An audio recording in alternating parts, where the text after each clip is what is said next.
You've been told you're not enough, that you need to fix yourself, improve, heal, change.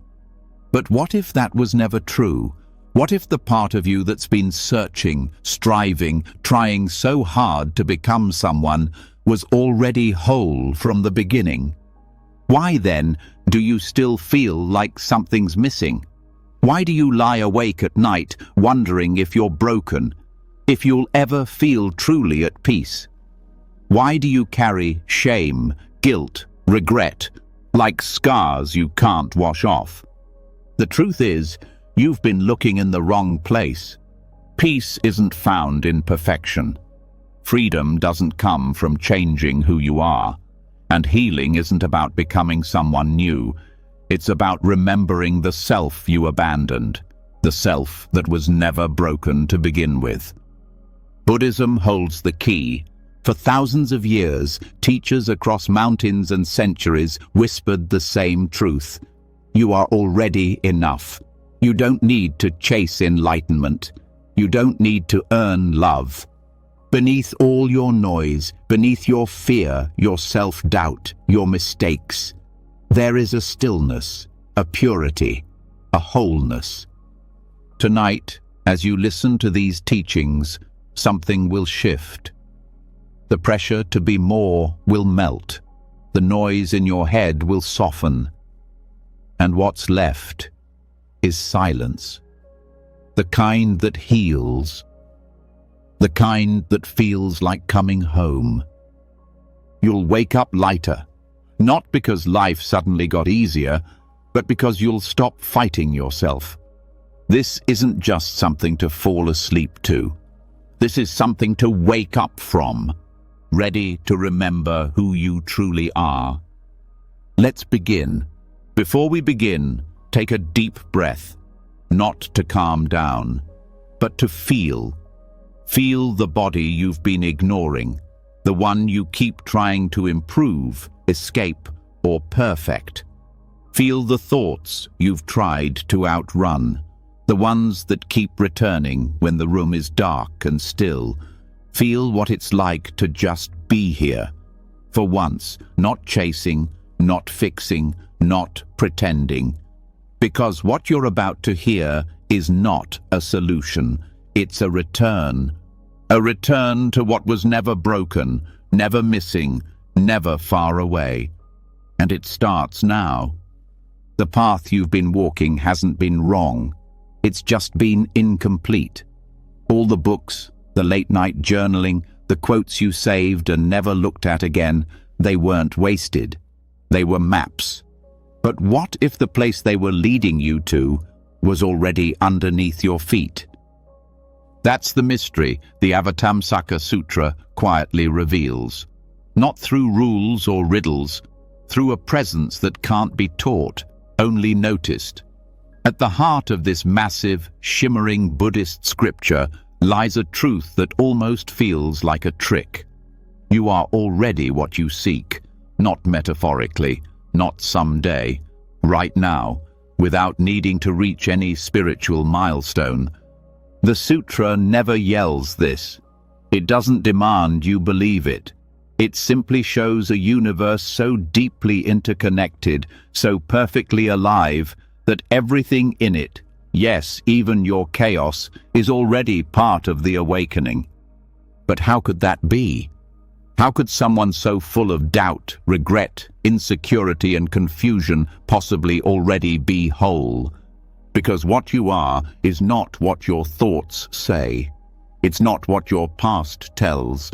It's not what your emotions scream in the middle of a hard day. Beneath every identity is the clarity of mind, untouched by time. And the Avatamsaka Sutra calls this clarity perfect illumination.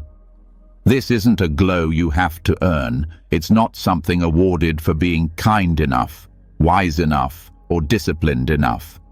It's not a trophy for becoming a better version of yourself. This light was always on. You just couldn't see it through the fog. In this sutra, the Buddha doesn't act like a hero or a gatekeeper. He's more like a mirror. He reflects what was already there in every sentient being, a deep brilliance hidden beneath the dust of habits, fear, and forgetfulness. He doesn't grant enlightenment. He reveals it by pointing again and again to what's already present. The reason this teaching feels so hard to accept isn't because it's unclear. It's because we've been conditioned to doubt ourselves, conditioned to believe that worth is something you win, not something you carry, conditioned to measure value by effort and peace by productivity. But if you were already complete, if nothing needed to be added to you, where would that leave your constant striving? What happens to the self who needs goals, who depends on becoming better just to feel okay? It crumbles. And in that crumbling, something terrifying and beautiful takes its place. Silence. Not the silence of giving up. The silence of no longer needing to perform. No longer needing to seek approval. No longer trying to reach a place you've never actually left. The Flower Garland Sutra, as it's sometimes called, uses the vastest metaphors to point to the most intimate truth. It speaks of galaxies and realms, of infinite Buddhas and countless worlds, not to overwhelm, but to wake you up to the scale of what's inside you. In this vision, everything is interdependent. There are no separate things. A single atom contains every Buddha's light. A moment of breath holds eternity. And what that means, if you're willing to hear it, is that nothing in your life has ever been wasted, not even the parts that hurt. Wholeness doesn't mean your life went the way you wanted. It means that what you are is not reduced by what you've lived through. The perfection the sutra speaks of isn't the kind that excludes suffering. It's a perfection that includes it, that holds your darkest days and says, even this belongs. Even this is part of the illumination. Even this pain is part of the fabric of awakening. And this isn't an excuse for passivity. It's not saying stop growing or never try again. It's pointing to the source of growth. Not lack, but love. Not pressure, but presence. When you start from wholeness, everything you do becomes an expression, not a compensation. The mind trained to see itself as flawed will always look for what's missing. But the mind that slows down, even for a moment, begins to notice something more subtle. There's no missing piece. There's just forgotten peace. In many stories within the sutra, the Buddha doesn't give his followers a new philosophy. He gives them vision. Suddenly, they see the entire cosmos as a reflection of their mind. They see trees glowing with Buddha nature.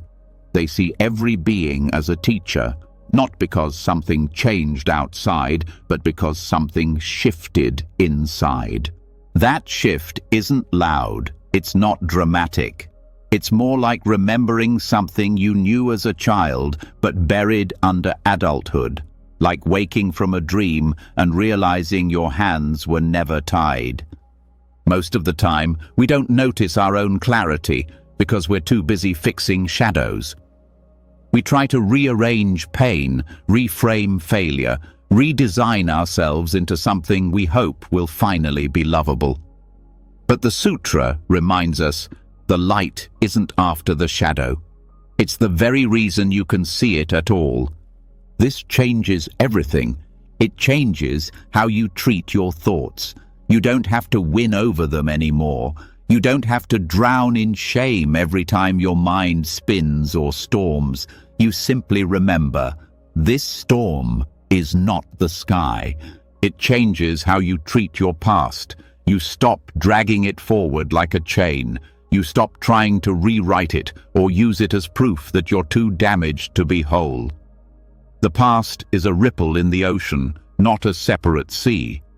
It even changes how you treat awakening itself.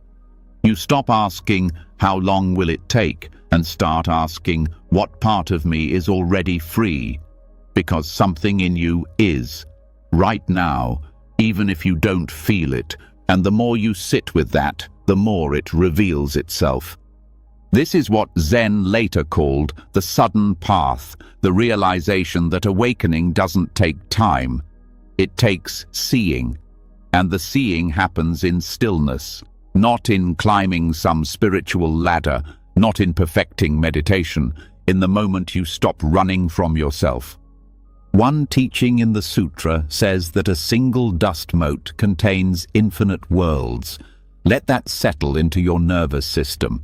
What you've been calling small might be infinite. What you've ignored in yourself, your quiet, your presence, your breath, might be sacred. You don't need to amplify your light. You just need to stop covering it. When you stop believing in the lie that you're broken, a strange quietness enters, and at first it might feel like loss, because the self that existed only in trying to get somewhere fades. But then something else arrives. Peace. The kind that isn't loud or proud. The kind that just sits beside you like an old friend who never left.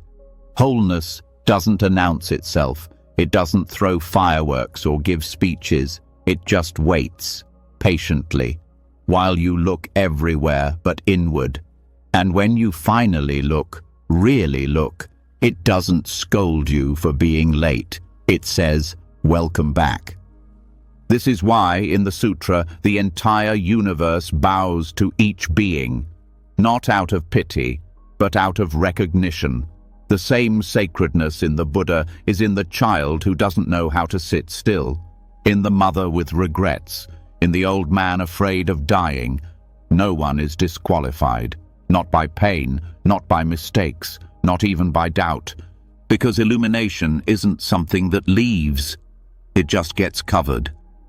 And your job now isn't to earn it back, it's to remove what hides it. You've been running a race that has no finish line. You've been trying to find peace like it's a lost object, when in truth it's been resting inside the very one who's searching. There is no out there to get to. The most profound arrival is here. That's what the Avatamsaka Sutra means when it says the path and the goal are not two. They're one. Your journey is not toward wholeness. It's a spiral returning to what's always been. So tonight, let that land. Let the fear that you're not enough dissolve. Let the exhaustion of becoming fall away. Let the quiet part of you, the one that's watched your whole life without judgment, step forward. Let it hold you, speak through you, live through you. Because that part of you, the one that never rushed, never screamed, never doubted, it's real. It's not an idea. It's the ground under your feet, the breath in your lungs, the stillness behind every thought. And now that you've remembered, you can rest, not as someone who's getting there, but as someone who's already home. But what happens when wholeness feels impossible to believe? When someone's past is heavy, their actions unforgivable, their reputation stained? The last lesson opened the door to remembering our own illumination. But now, something deeper calls us, to ask if that same light could really exist in those the world has rejected. Could it still shine in the angry, the addicted, the violent, the forgotten? Could someone who's hurt others still be whole underneath? Not theoretically, not as a poetic metaphor, but truly down to the root of their being. It's easy to speak of wholeness when we feel close to peace.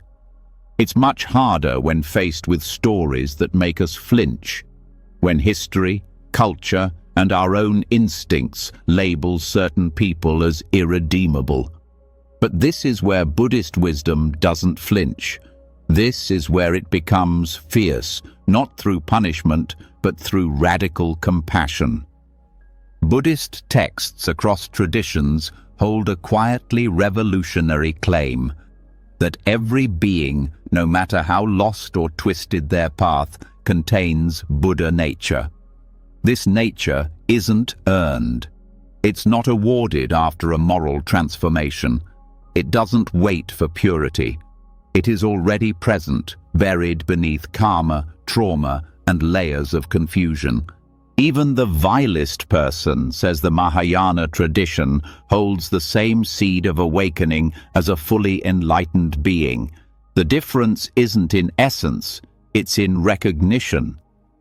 There are stories in ancient sutras of murderers who awakened, of prostitutes who became teachers, of tyrants who turned into monks. These weren't tales told to shock. They were lessons, meant to remind us that the Dharma doesn't close its door to anyone, not even the ones we've already shut out. The Angulimala Sutta, for instance, tells of a man who killed hundreds, wearing their fingers around his neck like a grim necklace. Yet after a single encounter with the Buddha, something broke open inside him. He renounced violence. He became a monk. He lived peacefully until death. The Buddha never asked him to erase his past, only to turn toward what he had forgotten. That story isn't about justification. It's about capacity. If someone that far gone could uncover their true nature, what does that say about the rest of us? In the Lotus Sutra, a similar message echoes through parables. Even those who've committed grave offenses can uncover their awakening if they hear the Dharma with a sincere heart. This isn't idealistic. It's uncompromisingly honest about one thing: no one is beyond return. And this doesn't only apply to those labeled evil. It includes anyone who's internalized shame so deeply they no longer believe they deserve to heal. People with addiction, people who've been imprisoned, people carrying unbearable secrets. The Dharma sees them, not as broken, but as asleep to their deeper nature. Buddha nature is not goodness in the moral sense. It's not about behavior. It's the clear awareness beneath all behavior, the open field that can't be burned, stained, or destroyed. When we speak of someone being enlightened in nature, we're not ignoring their actions. We're pointing to what existed before the wound. Because most people who harm others have first been harmed, not as an excuse, but as a pattern. Violence passed down, abuse repeated, self-worth shattered by forces they couldn't control, and in that internal collapse, they forget who they are. They mistake their damage for their identity. They become the shell around the wound instead of the light behind it. What the Buddhist view offers is a way back, not through denial, but through remembering. The task isn't to invent a new self, but to excavate the buried self that never left. In Tibetan Buddhism, this concept is so central it's given a name: Tathagata Garbha, the womb or embryo of Buddhahood that exists within all beings, even the worst of them, especially the ones who've forgotten themselves the most. In one text, the Nirvana Sutra, the Buddha uses several metaphors to describe this. He says, Buddha nature is like gold buried under a latrine, still gold no matter how foul the covering. He says it's like a seed within a rotting fruit, still capable of growing a beautiful tree. And most profoundly, he says it's like a treasure hidden beneath a poor man's hut. The man dies in poverty, never knowing he lived on wealth. That man is us. And it's also the person we judge the most, the one we write off, the one we hope never re-enters society. But from the Buddhist view, the crime isn't just what they did. The greater tragedy is that they never touched their own light. And what happens when society confirms their worthlessness? When prisons become places of punishment instead of transformation? When no one believes they can change? The Buddha's view stands in stark contrast. It doesn't mean everyone gets a free pass, it means no one gets abandoned. In modern times, this has inspired Buddhist outreach in some of the darkest corners of humanity. In Japan, chaplains visit death row inmates not to convert them, but to remind them of their own mind. In the US, Buddhist groups lead meditation circles in prisons, and in some cases, hardened men break down crying, because for the first time, someone doesn't treat them like monsters. This is not to say that evil doesn't exist. It's to say that even in evil, there is something deeper than evil, something untouched, something waiting. This approach doesn't just affect them, it affects us. Because if wholeness can exist even in the most lost person, it means we no longer have to fear our own darkness. We no longer have to exile the parts of ourselves that have failed. We stop cutting off the pieces of our story that don't look spiritual enough. The same compassion that sees light in others begins to see light in our worst moments. We begin to understand that we too are not the sum of our mistakes. That forgiveness is not about excusing behavior, it's about refusing to reduce a person to it. Buddha nature calls us out of the binary of good and bad. It says there's something deeper than morality, not to replace it, but to support it. A place where love doesn't depend on performance, where dignity is not given, it's revealed. Even in our current world, where headlines drip with cruelty, this truth remains steady. The angry politician, the violent protester, the bitter parent, the addict who relapses again, the partner who betrayed your trust. Somewhere in all of them is the same light. It may be buried, it may be ignored, but it's not gone. To accept this doesn't mean you allow harm. It means you look deeper than harm. It means you stop pretending that anyone is beyond transformation. Because if we exclude some from wholeness, we set conditions on truth. We start measuring who deserves healing. And that's not compassion, that's control. The Buddha taught that even Mara, the tempter, the embodiment of delusion, could be seen through, not destroyed, seen. And in that seeing, the illusion falls apart. When Mara visited the Buddha after his enlightenment, trying again to provoke him, the Buddha didn't react with fear or hatred. He greeted him like an old friend. Because even Mara is empty of fixed self. That's the level of clarity this teaching offers. It dismantles even our most cherished judgments, not to confuse us, but to set us free. And maybe that's what scares us, that if no one is truly evil, we'll have to face our own shadows too. We'll have to stop othering the worst parts of humanity and the worst parts of ourselves. But here's the gift. Once we see that wholeness includes the broken, the mind softens. The voice in your head that calls you too much, too damaged, too far gone, it loses its grip. You start to see your flaws not as proof you're failing, but as proof you're human. You start to understand that awakening doesn't erase pain, it transforms your relationship to it. And in time, that understanding extends to everyone.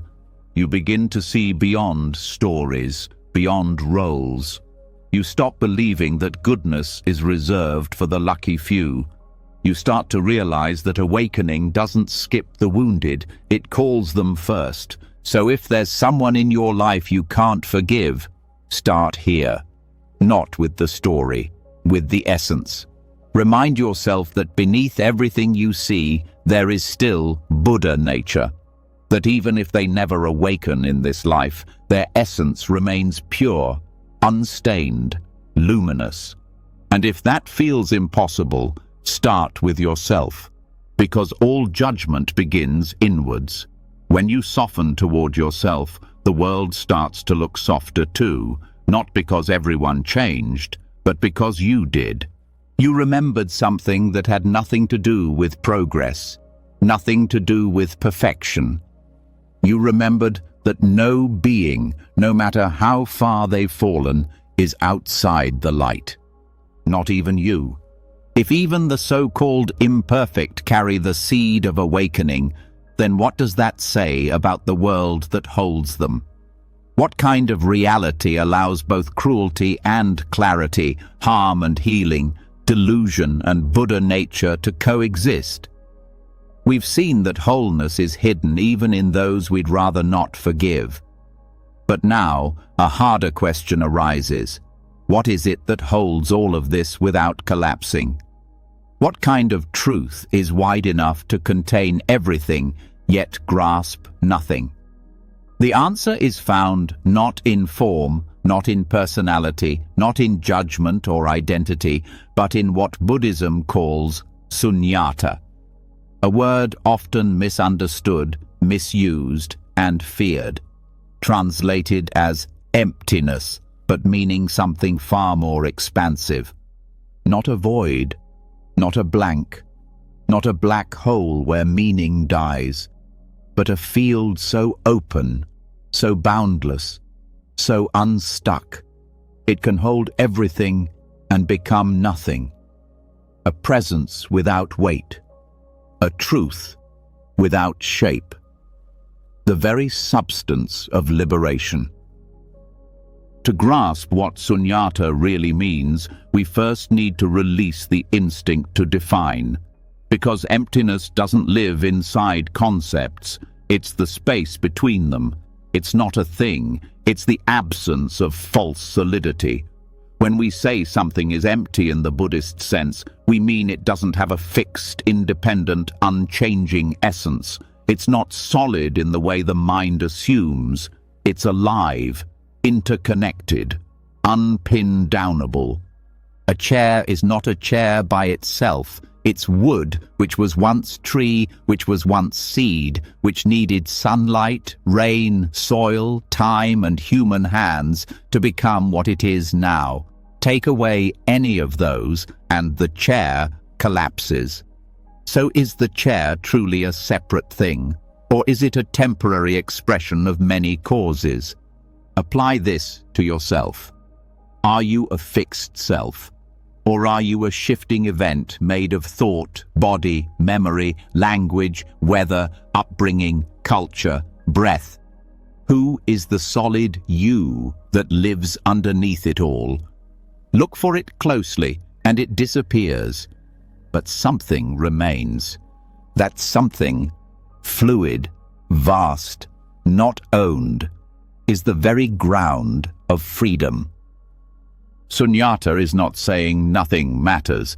It's saying nothing stands alone. Not your pain, not your name, not even your identity. All of it arises through conditions. All of it flows.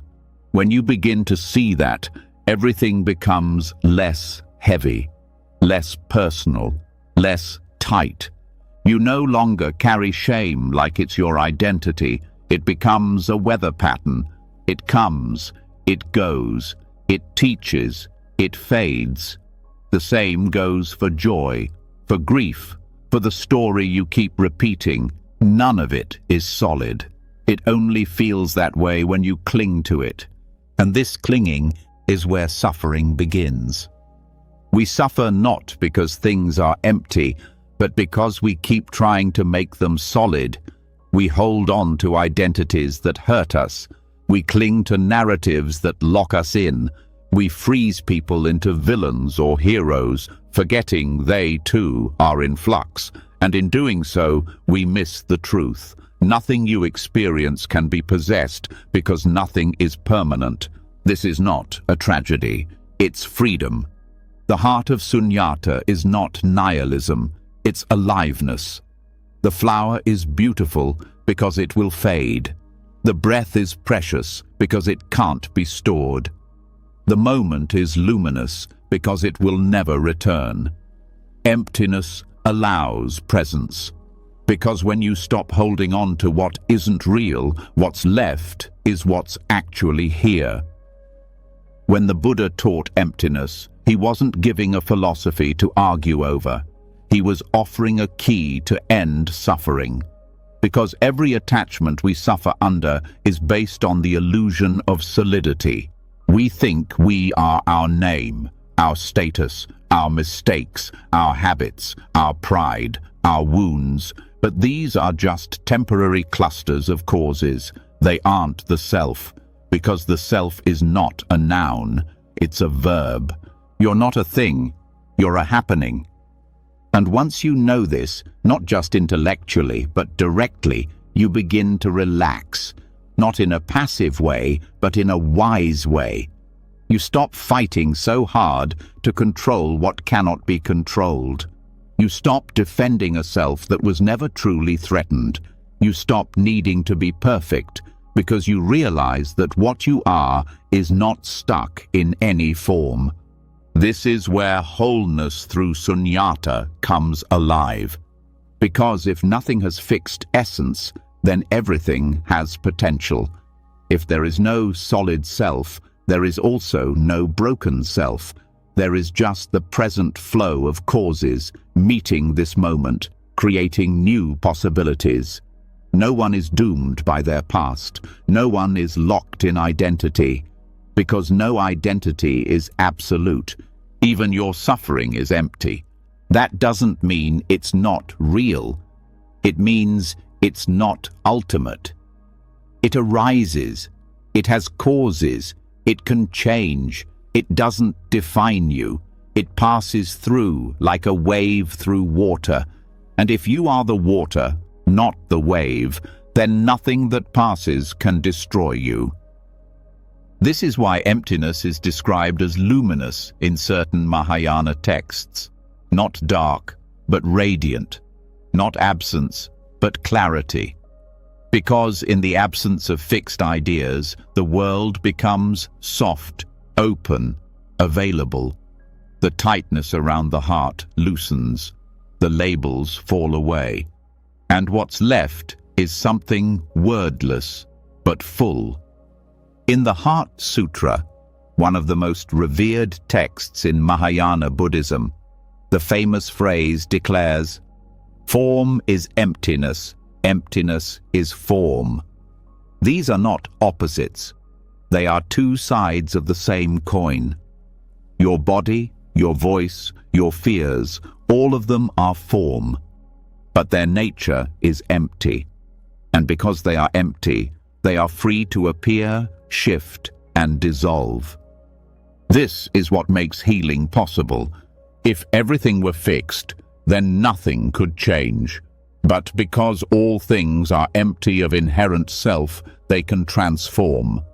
A habit can end. A wound can heal. A story can be rewritten. The very fact that you are not a fixed self means you are not limited to your past reactions. You can meet this moment differently. Sunyata also teaches us humility. When you see that your views are empty too, you stop needing to win. You stop assuming your perspective is the only one. You listen more. You defend less. You meet disagreement with curiosity instead of fear, and in relationship, this is transformative. Because it allows you to stop projecting fixed roles onto others. You stop demanding that people remain who they were yesterday. You give them room to be new. You give yourself that same room. Emptiness creates compassion, because when you see that no one is just their behavior, you begin to relate to the deeper process underneath. That person isn't cruel, they're reacting to pain. That person isn't cold, they've learned to protect themselves. That doesn't mean you excuse harm, but you understand it. And in that understanding, a new response becomes possible. Even conflict softens, because now you're not attacking a solid enemy. You're speaking to a fluid process, a being who is not finished, just like you. This is why meditation is so important in realizing sunyata. Not because it makes you better at sitting still, but because it lets you observe directly how your thoughts, emotions, and sense of self arise and fade. You begin to notice that what felt so solid, your anger, your pride, your fear, is actually a passing pattern. You begin to trust the space more than the storm, and in that space, wholeness appears. Not as a perfected version of you, but as a clear seeing that what you are does not need to be clung to, fixed, or improved. Just lived honestly, moment to moment. The great Zen teacher Dogen once said, "To study the self is to forget the self. To forget the self is to be awakened by all things." What he points to is this: when you stop grasping at your idea of who you are, you open to a wider truth. A truth not centered on me, but on what is. A truth not bound by fear, but rooted in participation. Because sunyata is not passive, it's not about disappearing, it's about becoming fully present in a world that never stands still. It's about being available to life, not behind armor, not inside a narrative, but right in the middle of the unfolding. And it's here that love becomes fearless. Because when love is empty of ownership, it can flow without fear. When you don't need someone to validate your identity, you can love them as they are. When you stop defining yourself by what you receive, you become free to give without condition. This kind of love is not fragile, it's not needy, it's spacious. It can hold sorrow and joy. It can include silence. It can survive distance. It arises from wholeness, not lack. And that's what sunyata ultimately offers. Not a removal from life, but a deeper entry into it. A way to live that is so clear, so awake, that you stop being distracted by what doesn't last and start giving yourself fully to what does. Not because it's permanent, but because it's real. The breath you're taking now is empty, but it's also sacred. The thoughts passing through are empty, but they carry insight. The self you keep trying to figure out is empty, but it's here, present, alive, capable of compassion, capable of transformation, capable of awakening. And when you stop trying to grasp that, and instead let yourself fall into the silence beneath it, you'll find something strange and familiar waiting. Not a new version of you, but the space that was always there, the space where wholeness isn't something added. It's what's left, when there's nothing left to hold. And as this truth settles into your body, you'll feel something shift, a kind of quiet joy, a release from the pressure to become anything other than this, and the wisdom to see that emptiness is not the end of the path. It's where the real path begins. If emptiness reveals that nothing is fixed and everything is in constant motion, then why do we cling so tightly to becoming someone else? Why does the mind, even after understanding the beauty of fluidity, still ache to improve, to evolve, to finally feel like it is enough? Emptiness teaches freedom from form, yet something inside insists on polishing identity as if it were a path to salvation. This next truth is not easy to face, but it may be the most liberating. That even the chase for self-improvement, when clung to, becomes its own kind of prison. There's a reason the desire to grow feels noble. It's celebrated. It's encouraged. From childhood, we're trained to always aim for better, to refine, achieve, evolve. And in many ways, this drive can lead to helpful change. The problem isn't growth itself. It's when growth becomes another mask we wear, another demand we place on ourselves, another reason we feel unworthy right now. This is the illusion of becoming. It whispers that who you are isn't enough, that peace lives just beyond the next transformation, that if you could just be more mindful, more disciplined, more healed, more something, then you'd finally deserve rest, then you'd be whole.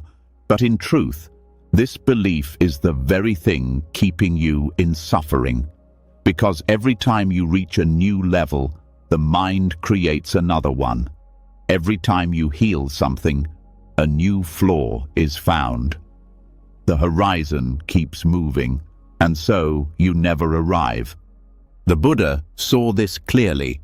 He didn't teach a path of endless self-polishing.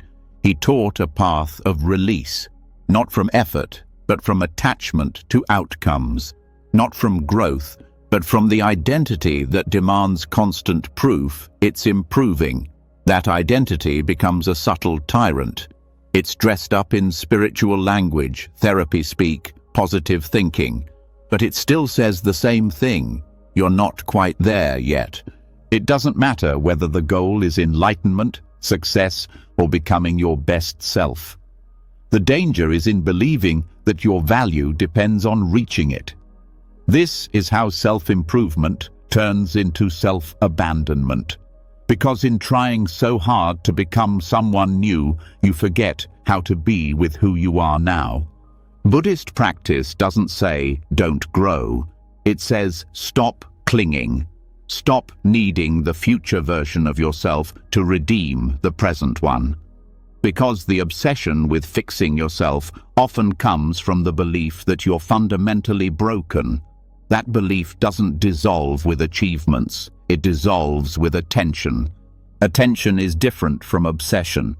Attention listens. It watches. It holds space. Obsession analyzes, judges, and endlessly calculates what's missing. Attention says, this is what's here. Obsession says, this shouldn't be here. The great shift begins when you stop trying to upgrade the moment and start letting it speak. Even if it's messy, even if it's disappointing. There is more honesty in one breath of real presence than in years of trying to sculpt a perfect life. Letting go of self-improvement addiction doesn't mean giving up. It means surrendering the inner war. It means seeing that the version of you who wants to be better is often fueled by fear. Fear of not being loved. Fear of not being enough. Fear of being forgotten, unacknowledged, unseen. This fear creates tension. It creates performance. It turns your spiritual path into a project with checklists and deadlines. But awakening is not a result of performance. It's a byproduct of letting go. It emerges in silence, in non-resistance, in the space between your striving. One of the deepest paradoxes in Buddhist practice is that progress often comes when you stop trying to make progress. When effort is replaced with trust, when discipline is tempered by compassion, when you stop asking, what's wrong with me, and start asking, can I stay with this moment just as it is? This doesn't mean you stop learning, or that you never take responsibility for your actions. It means your growth no longer comes from self-rejection. It means you don't use healing as a way to erase your past, but as a way to embrace it. You stop trying to replace your old self and instead hold it like a forgotten child. In Zen, there's a saying, when you seek it, you cannot find it. The more desperately you try to become awake, the more distant awakening feels. Because the very seeking affirms the belief that you're separate from it, and that belief feeds the illusion of incompleteness. Even meditation can become part of this illusion, sitting not to meet yourself, but to get rid of discomfort. Breathing not to feel, but to escape. Repeating mantras not to quiet the mind, but to control it. These practices, without presence, turn into rituals of rejection. The solution is not to stop the practices, but to return to their source. To ask yourself, what am I hoping this will prove? And if the answer is that I'm good enough, then pause. And remember, you are not here to become good. You are here to remember the goodness that's already beneath your efforts. This is what true letting go looks like. Not apathy, but a deep trust in what arises, not giving up, but softening the grip of control. It looks like sitting with your sadness without fixing it, breathing through anxiety without pushing it away, letting your imperfections exist without constantly framing them as lessons. There is a kind of peace that only comes when you stop managing your experience, when you stop trying to harvest insight from every discomfort, when you stop using every feeling as a test of your evolution. This peace is quiet, unimpressive, but it's real. It comes when you allow stillness to be enough, when you let your ordinary self rest in the sacredness of this breath, this blink, this skin, this moment, without needing to decorate it with progress. Letting go of the addiction to becoming means no longer measuring your value by how well you're performing at being awakened. It means seeing that presence is not the reward for fixing yourself. It's the ground from which true change flows. This kind of change is not linear. It doesn't always make sense. It's not about milestones. It's about returning again and again to the place where you are not judged, not improved, not even understood, just witnessed. That place is your true refuge. It doesn't need effort. It doesn't need your past or your future. It doesn't care how many books you've read, how many breakthroughs you've had, how many rituals you've practiced. It only cares, are you here? Because only in being here can healing happen, not by striving, but by dissolving what obscures the wholeness already present.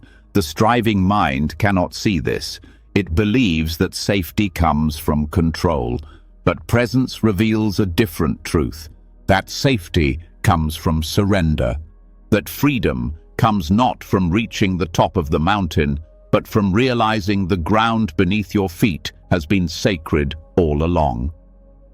This is where you stop using transformation as a disguise, where you stop turning self-help into self-hate, where you stop making your humanity a problem to solve.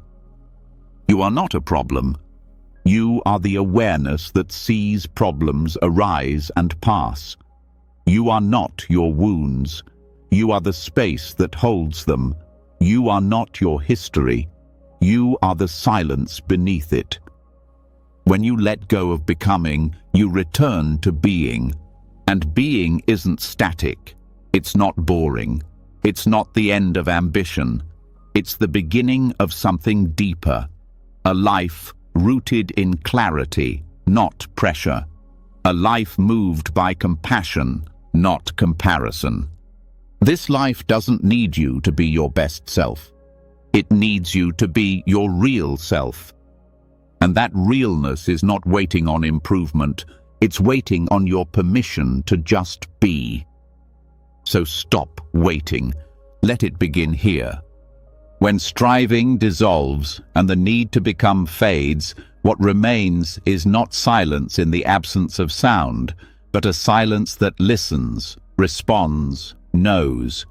This kind of stillness doesn't wait for permission, doesn't require proof, and doesn't argue for its own existence. It is whole without effort, present without invitation. It doesn't need to be explained. And perhaps this is why the deepest truths are often passed in silence.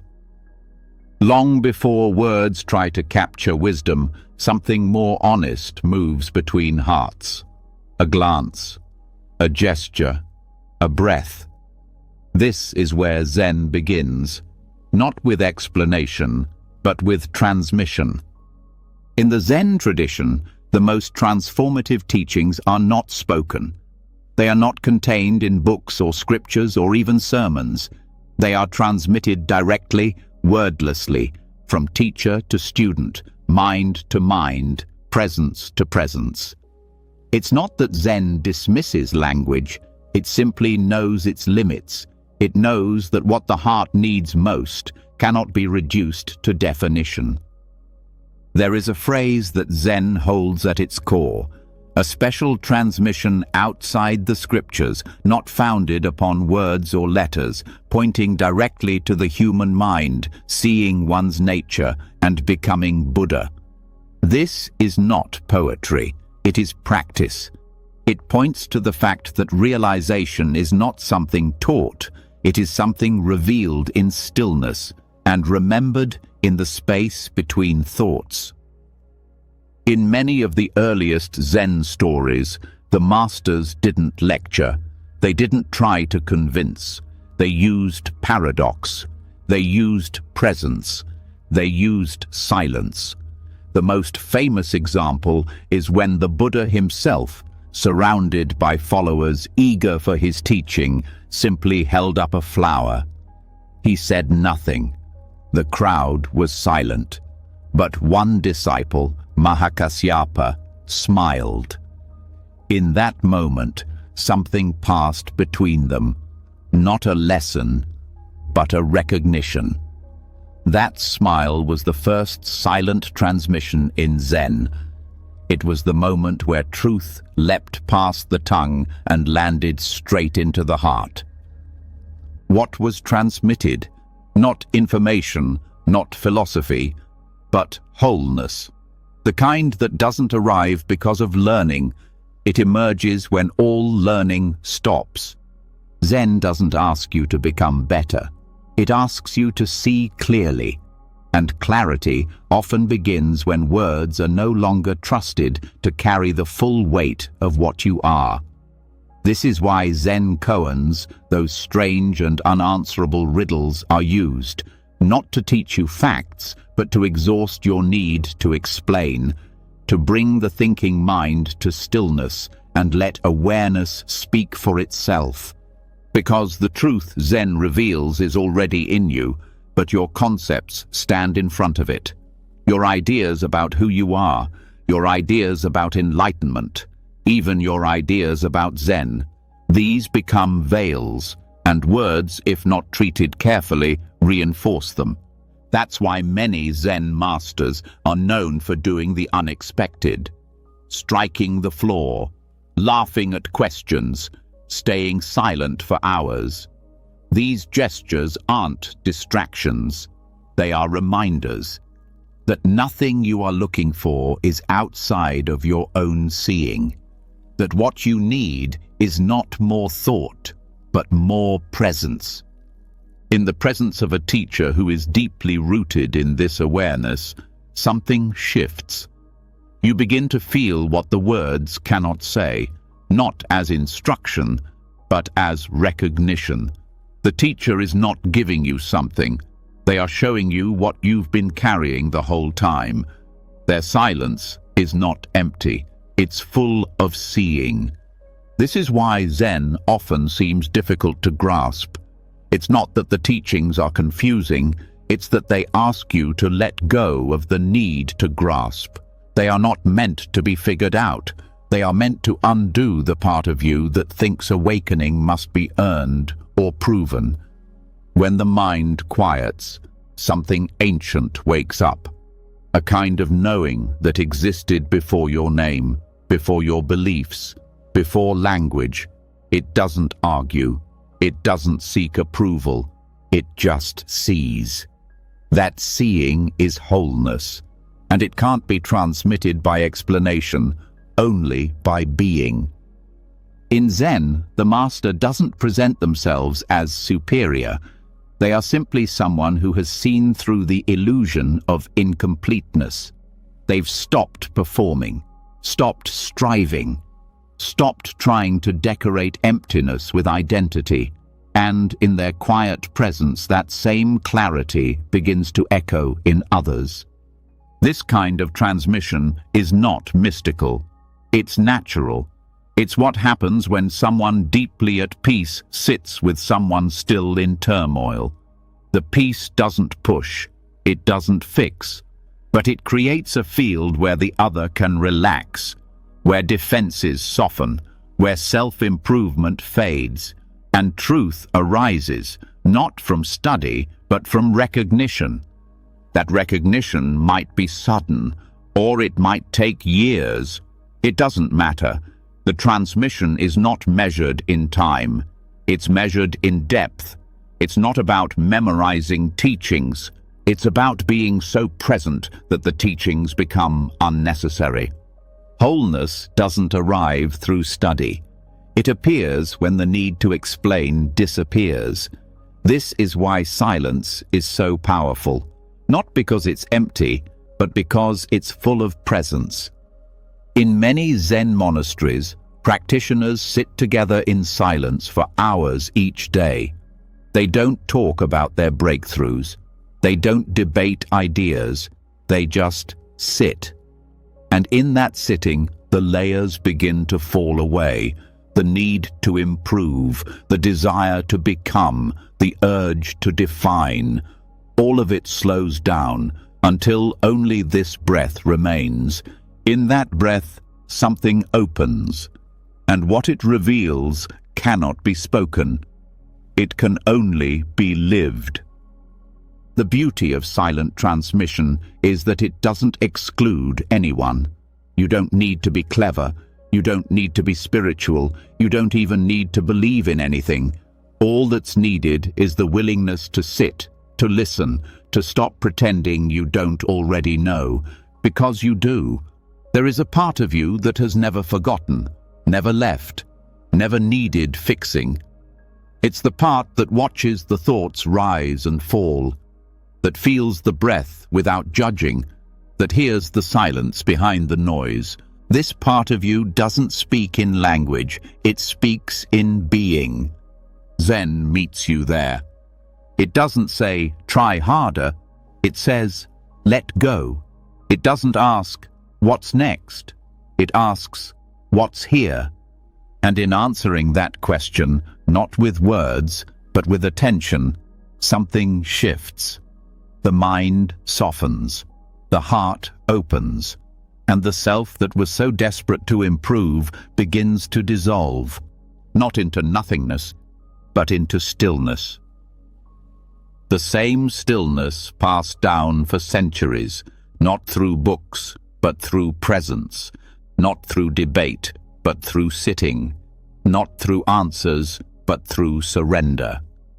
This is the transmission the Buddha gave with a flower, the one Mahakasyapa caught with a smile, the one passed down through generations of monks, not in secret formulas, but in eye contact, breath, stillness, a hand on the floor. This transmission lives in you too, not because you've studied, but because you're here, so the next time words fail you, don't panic. That's where Zen begins. Silence left something behind, not a gap, not absence, but a quiet presence that cannot be named. It doesn't need translation or interpretation. It rests behind your eyes, steady and unshaken. You felt it when the striving stopped. You glimpsed it when the teacher said nothing. And yet, there's more. Because even that silence points to something deeper, a truth older than speech, wider than form, a seed that was never planted because it was always there. This is where we begin to uncover what Mahayana Buddhism calls Tathagatagarbha, not a metaphor, but the very heart of what you've always been. The word Tathagatagarbha can be broken down into two parts. Tathagata, a name the Buddha often used for himself, meaning thus come one or thus gone one, and Garbha, which means embryo, womb, or matrix. Together, they describe something radical. The Buddha nature, the full capacity for awakening, is not outside, not future, and not rare. It exists unspoiled in every being, not as a possibility, as an already present reality. This teaching appeared in later Mahayana texts and shook the foundations of conventional belief, because it refused to divide the world into enlightened and unenlightened people. It refused to place the Buddha on a pedestal while leaving the rest of us in the mud. It said the Buddha is not a distant goal. The Buddha is the hidden core of your own mind. This changes everything. If the Buddha nature is already in you, you don't practice to become whole. You practice to clear away what conceals it. The work is not additive, it's subtractive. Not improving, but unveiling. Every act of awareness removes one more veil. Every moment of compassion wipes away another layer of dust. And what remains is not a better version of you. It's the original clarity that was there all along. This means that even in your deepest confusion, your most painful moments, the nature of awakening has never left you. It may have been forgotten, it may have been buried, but it was never removed. No trauma, no mistake, no belief, no behavior has the power to erase it. In fact, the more wounded a person is, the more sacred their journey becomes. Not because pain is noble, but because within that pain lies the untouched, the indestructible, the original nature that suffering could not reach. This view dissolves all hierarchy. No one is closer, no one is higher. Some may see more clearly, some may speak more skillfully, but no one has more light than anyone else. The difference is not in what's possessed, but in what's perceived. This is why the Tathagatagarbha teaching emphasizes uncovering over achieving. Enlightenment is not a prize at the end of a race. It's the recognition of what's already breathing underneath your story. Think of how often you define yourself by roles, emotions, or history, how tightly you grip your identity. The inner critic, the broken child, the lost one, the seeker, the achiever. These are like clouds. They seem so real, so thick, but they are passing weather, and behind them the sky has always been clear. That sky is Tathagatagarbha. It doesn't come and go. It doesn't need permission. It's not held up by belief. It remains untouched behind every experience. It is not personal. It doesn't belong to you, but it is always accessible. And yet, it often goes unnoticed. Why? Because the mind is trained to look outward, to seek validation, to measure itself. Because conditioning says you must do something to become worthy. And so the simplest truth becomes the hardest to accept, that what you've been chasing is already here. To recognize this is not just an intellectual shift. It's a full-body awakening, a sense that you've stopped running, that the ground beneath your feet has always been the destination. Not because you figured it all out, but because you've stopped believing you have to. In Tibetan Buddhism, there is a phrase, like a golden statue wrapped in rags. It refers to Buddha nature covered by layers of habit, confusion, and fear. The practice is not to decorate the rags, it is to slowly remove them, one breath at a time, One act of stillness, one honest moment. What's revealed is not a spiritual identity. It's not, now I'm awakened. It's something beyond identity, something that doesn't need to be named, because it was never separate from the ordinary. It only seemed invisible because of distraction. Even now, it is not far. It is not in the future. It is not hidden behind years of practice. It is here. It reveals itself not in achievement, but in deep presence, in allowing the moment to be exactly what it is, in meeting yourself without agenda, without resistance, without hope of becoming something else. This is why Tathagatagarbha is not meant to inflate ego. It doesn't say you are special.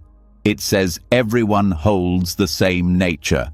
The angry, the joyful, the violent, the loving. It levels all pride. It removes all shame. And in that leveling, what's left is equality that doesn't need proof. When you treat others as though they too carry Buddha nature, your interactions shift. Patience grows. Judgment softens. Even when someone's behavior is painful, you remember, this person too has a hidden core that suffering cannot reach. Even if they've forgotten it, even if they fight it, that knowing becomes your ground. This doesn't mean accepting abuse. It doesn't mean ignoring harm. It means responding without forgetting the truth beneath the surface. It means resisting the temptation to reduce someone to their worst moment. In your own life, this view can change how you respond to failure. If the essence is already there, then mistakes don't define you. They become part of the uncovering. They become reminders of where you've strayed from presence, and they guide you back, not with guilt, but with humility. This humility is not weakness. It is strength, born of knowing that you don't have to prove yourself. You don't have to compete for wholeness. You don't have to earn the right to rest in yourself. The recognition of Tathagatagarbha is not the end of practice. It is the reason practice matters, because every act of mindfulness, every moment of compassion, every time you breathe instead of react, it brings you closer to the light that has always been shining. It doesn't increase it, it uncovers it. This is what makes the path sustainable. When practice is about becoming someone else, it becomes exhausting. When practice is about returning to what you already are, it becomes joyful. It becomes nourishment instead of pressure.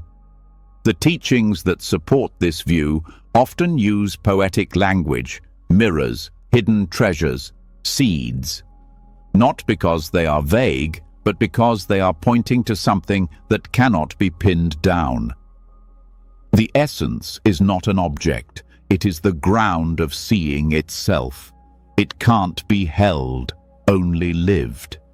And you live it not by reciting doctrine, but by trusting silence, trusting stillness, trusting that the part of you that seeks is already held by something deeper. This trust grows slowly, not through force, but through resting in the truth over and over. Even when doubt arises, even when the mind rebels, you return, not because you have something to prove, but because it feels like home. The more you return, the less urgent the seeking becomes, the less tightly you grip your stories, the more naturally compassion arises, because you're no longer trying to fix yourself or others.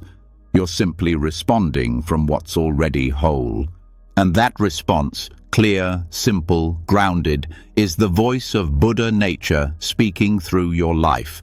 Not in grand gestures, but in the way you breathe before you speak, the way you pause before you judge, the way you hold pain without panic. This is not theory. It is transmission from your own heart to your own breath, to your own awareness. The Buddha was not pointing to himself.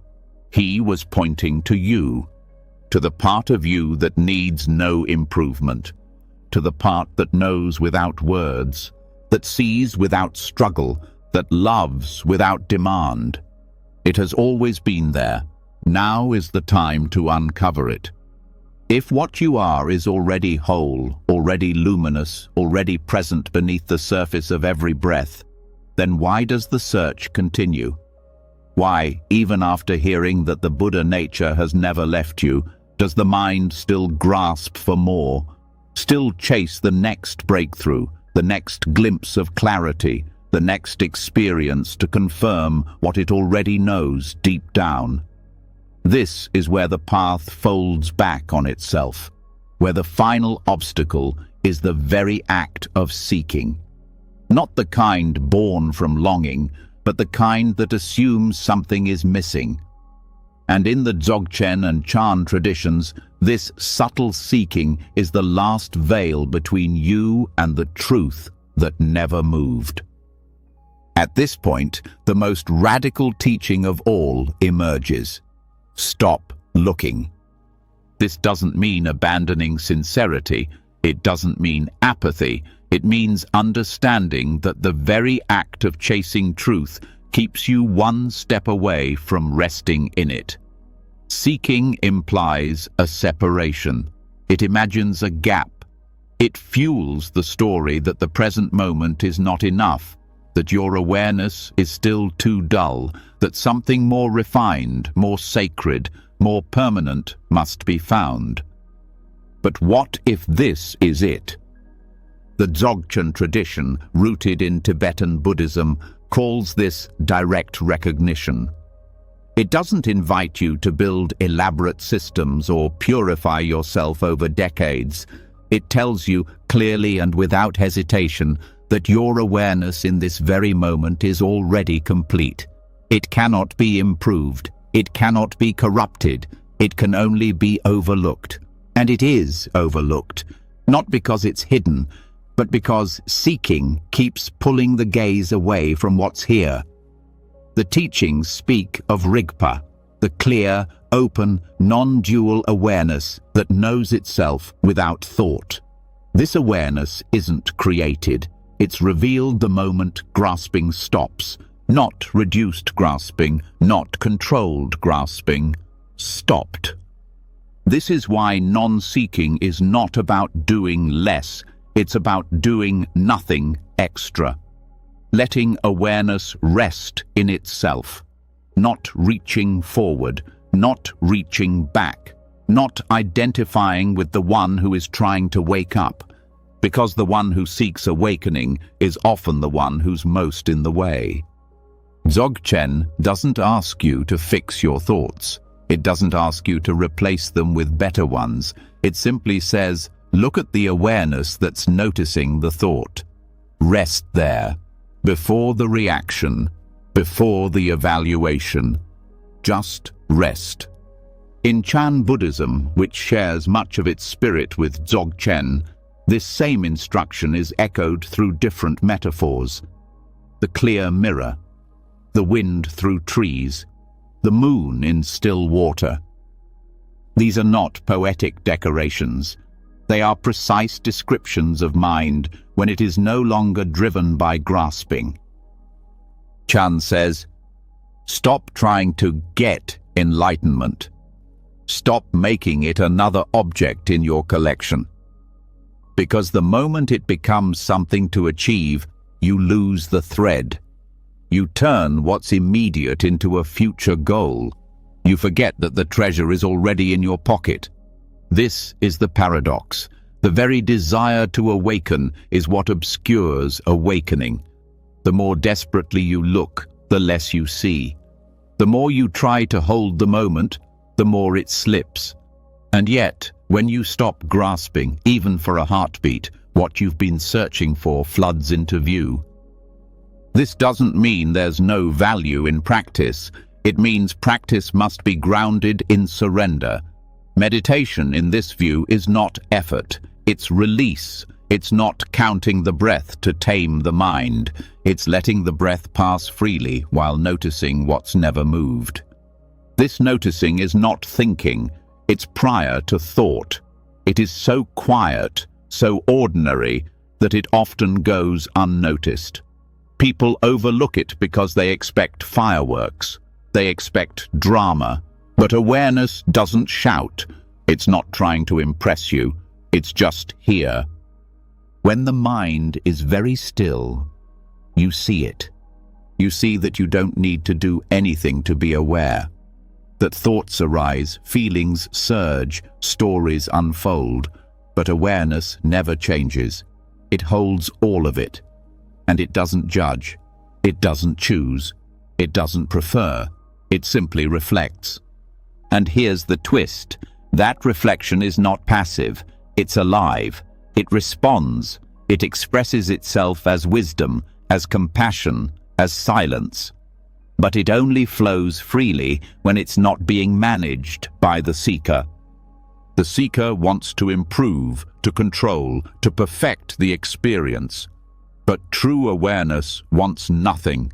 It already knows it is whole. So, what does it mean to stop seeking? It means to stop measuring, to stop comparing, to stop waiting for the perfect moment to finally rest. It means to stop asking whether you're doing it right, whether you're worthy, whether this moment is spiritual enough. It means to trust that presence does not need to be qualified. There's no final understanding that will make you ready. You're ready now. This is not about laziness. It's about trusting the nature of what already is. The way the ocean doesn't need your permission to be deep. The way the sky holds clouds without attachment. You don't have to push the wave. You only need to stop clinging to the shore. Non-seeking means resting as the wave, letting it rise and fall without grasping, without trying to escape, without turning the movement into a problem. Because when you rest in awareness, everything changes. Not because the world gets easier, but because you're no longer measuring your peace by how the world treats you. In this stillness, healing happens on its own, not as a goal, but as a side effect of non-resistance. The mind that seeks tends to hold tension in the body. It contracts around each discomfort. It tries to outthink pain. But the non-seeking mind is spacious. It opens around what hurts. It includes what feels stuck. It says yes to what is, not to endorse it, but to meet it fully. And meeting is what changes things. Not analysis, not avoidance, just meeting. When you stop searching for the perfect version of your life, you begin to inhabit the real one. You see the colors more clearly. You feel the breath more fully. You start responding instead of reacting. There's less story, more contact. And in that contact, the illusion of incompleteness dissolves. Even if pain remains, it no longer defines you. Even if thoughts swirl, you're no longer inside them. Because non-seeking means returning to the one who sees, the one who's been watching the entire time. And that watcher is not a person, not a self, not a thinker. It is knowing itself, pure, open, spacious. You are not separate from that. You never were. So let the search fall away. Let the last question dissolve. Let this breath be enough, because it already is. When the seeking stops, what's left is what's always been here. Not absence, but fullness. Not blankness, but clarity without tension. The deeper you rest, the more apparent it becomes. Awakening isn't somewhere outside awareness, it's already woven into it. But still, the mind may ask, what about the body? What about thoughts, emotions, habits, memories? Are these things separate from wholeness? Are they barriers to freedom or part of it? The answer lies in something central to the Buddha's original teachings, what he called the 5 aggregates. But what if they've been misunderstood? What if, instead of obstacles to transcend, they're already expressions of the enlightened mind? The 5 aggregates are form, feeling, perception, mental formations, and consciousness. They make up everything we believe ourselves to be, from the body that aches, to the moods that rise and fall, to the stories we carry about life. They are how we experience the world, how we interpret it, and how we believe a self is formed from it. But the Buddha did not teach the 5 aggregates to point out a self. He taught them to show that what we call self is a process, not a thing, not a core, not a solid identity, a process that continues moment by moment through contact, reaction, and awareness. And when clung to, this process creates the illusion of separation. However, the deeper truth is not that the aggregates are mistakes. It's that their nature, when seen clearly, is already free. The misunderstanding is not in the aggregates themselves, it's in the way they are grasped. Form is the body. Flesh, bones, muscles, sensations, often thought of as crude or less spiritual. But nothing could be further from the truth. Form is not opposed to realization. It is one of its gates. In Zen, sweeping the floor, walking, breathing, these are not distractions from awakening. They are where it's found. The very act of standing, of chewing, of kneeling is sacred when not distorted by resistance. The body doesn't block clarity, it brings it to life. Wholeness includes the body because the body is not separate from the mind. The division only exists in concept. When presence is full, form expresses the sacred. Movement becomes stillness in action. Pain becomes part of the field, not a threat to it. Enlightenment isn't floating above physicality. It's feeling the body without rejection. Feeling is the next aggregate, pleasant, unpleasant, or neutral. These sensations arise instantly, often before thought. The mind interprets them, then reacts. But the feelings themselves are just energy, just messages. They aren't flaws. They don't point to something wrong. They are alive, honest, and fleeting. Their impermanence reveals their nature. In non-clinging, feelings don't dominate. They pass like clouds. They are no longer chains, just visitors. When a feeling arises and awareness meets it without identification, it becomes part of wholeness, not an interruption. It doesn't need to be changed, only met. And in that meeting, the heart softens. Even pain becomes sacred. Perception follows. Our ability to recognize patterns, name objects, interpret events. It's how we know the difference between a tree and a door, a frown and a smile. It helps us survive, relate, and navigate the world. But it also labels things quickly, sometimes wrongly. It creates categories, sometimes too tightly. When believed without question, perception becomes confusion. But perception itself is not the enemy. It's when perception is seen as fixed that problems arise. In truth, perception is just another function of awareness, like a lens that shapes experience but never owns it. Enlightenment doesn't destroy perception. It refines it, makes it clearer, more open, more kind. When free from grasping, perception helps us meet others with fewer assumptions. It sees without immediately defining. It hears without immediately judging. That is not absence of perception. That is its purification. Mental formations are more complex. These are thoughts, intentions, habits, patterns of emotion, memory, often the most active part of the mind. They shape the way we experience everything else. Some are rooted in love, others in fear, and when left unseen, they solidify into beliefs that define our sense of self. But just like the others, mental formations are not inherently problematic. They are empty of fixed essence, which means they can shift. They are not chains unless we grip them. They are not walls unless we believe they're real.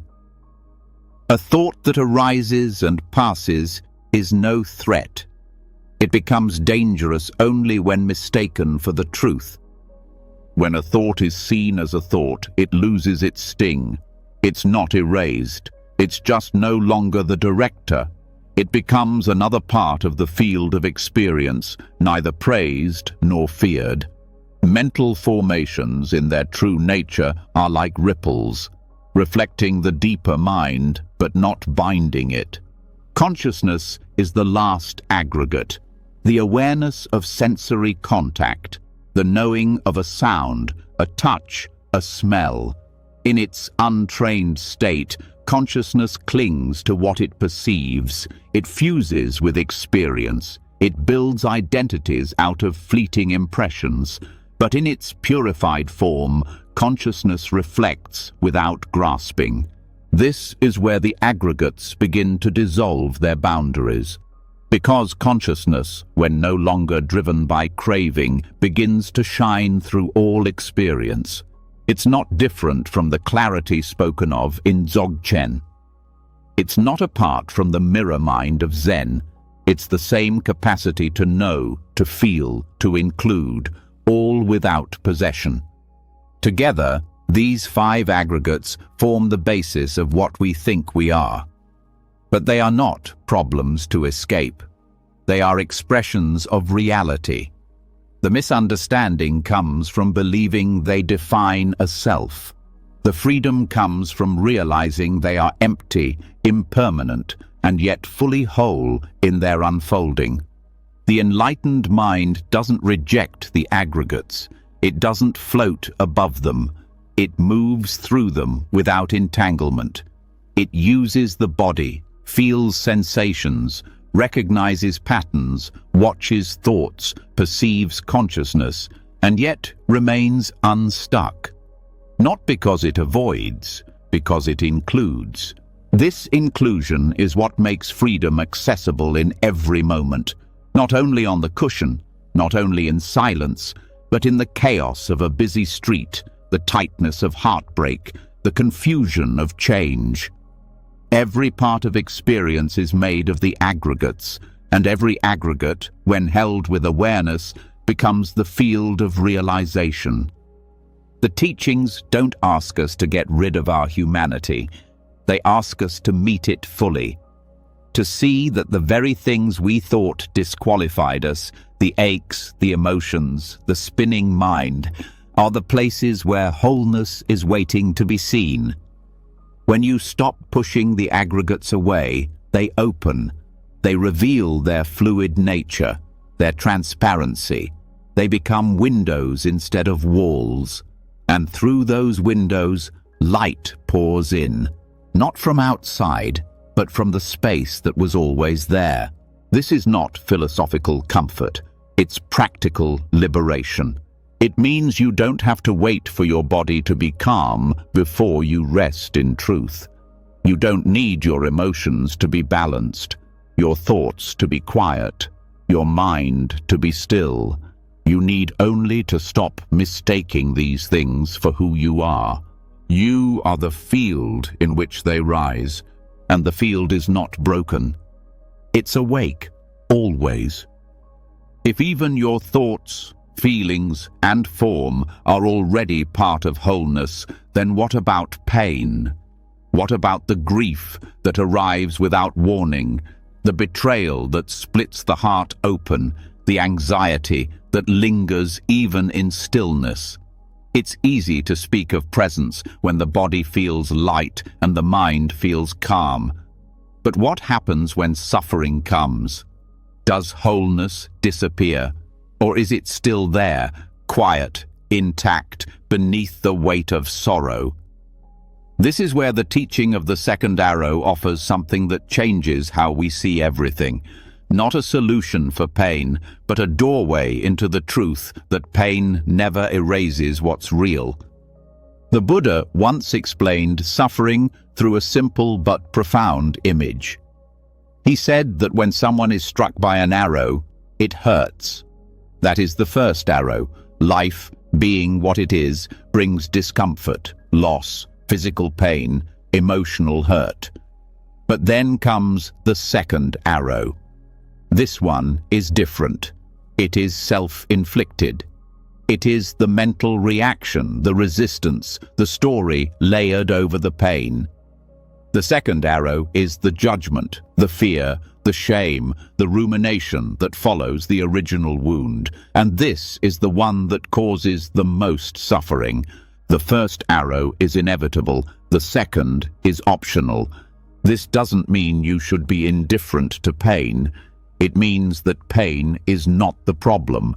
It's the mind's response to pain that creates deeper harm. The first arrow may strike the body or the heart. The second strikes the sense of self. It says, "This shouldn't be happening. I must have failed. Something is wrong with me." The second arrow turns pain into identity. But wholeness doesn't break under pressure. It doesn't retreat when pain arrives. If anything, it reveals itself more fully in pain, because suffering exposes what's true without our defenses. It shows us what matters. It shows us how deeply we want to be met. It shows us that even in heartbreak, there's something underneath that's still aware, still steady, still present. This awareness is what the second arrow tries to distract you from.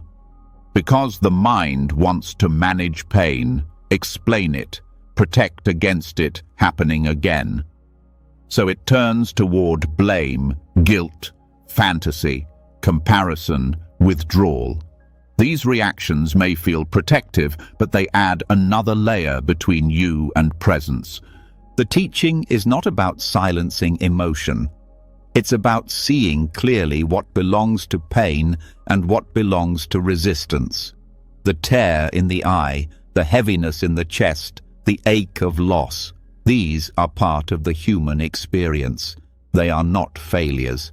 They are responses. They rise and fall like weather. But when the mind says, "I shouldn't feel this," it adds a layer that does not serve you.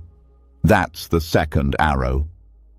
The practice is to let pain be what it is, without turning it into a self. To feel it directly, fully, without needing it to say anything about your worth. The moment you stop identifying with the suffering, you begin to see it differently. You see that the pain moves, but the awareness remains. That the ache lives in a larger space that doesn't collapse under its weight.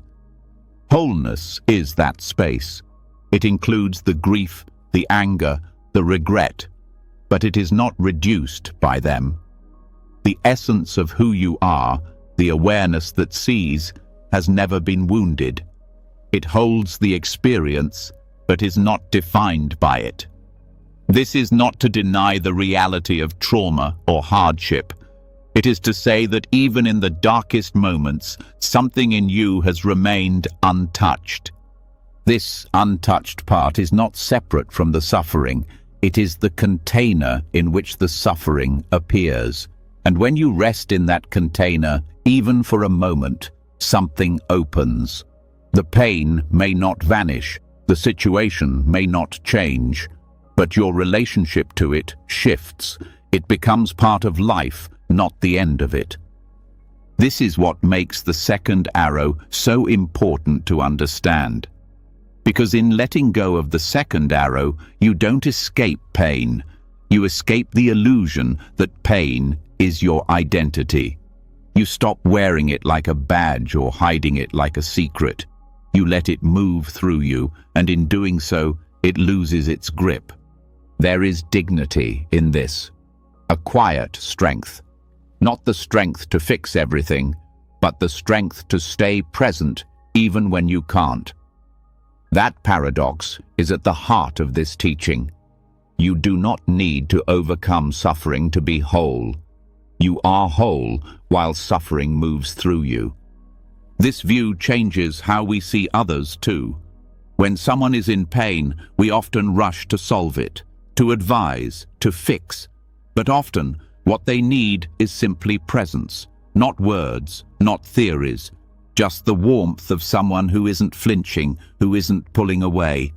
That presence, when it comes from someone who knows they are whole, even in pain, becomes a mirror. It says, you don't have to be better right now. You're not wrong for feeling this. And something in the other person softens.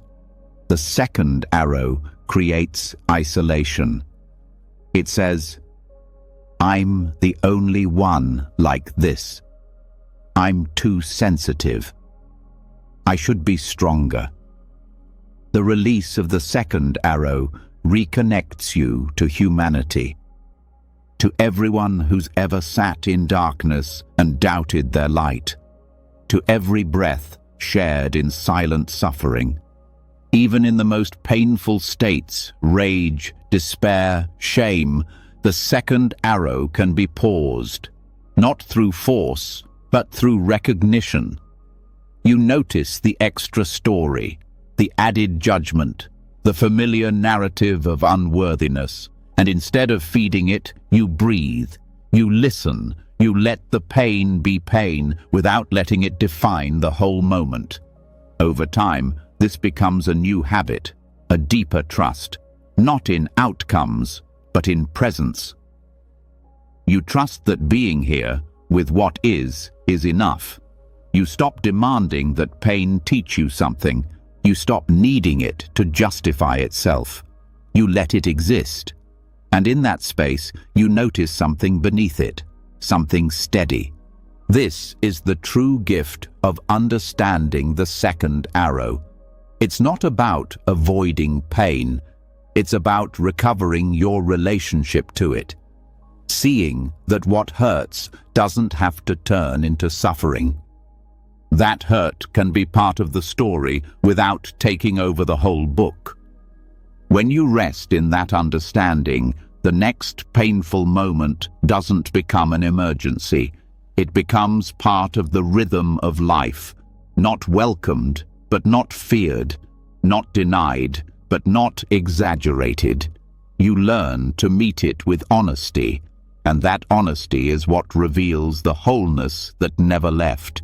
You begin to trust the silence beneath your thoughts, the breath beneath your grief, the space behind the ache.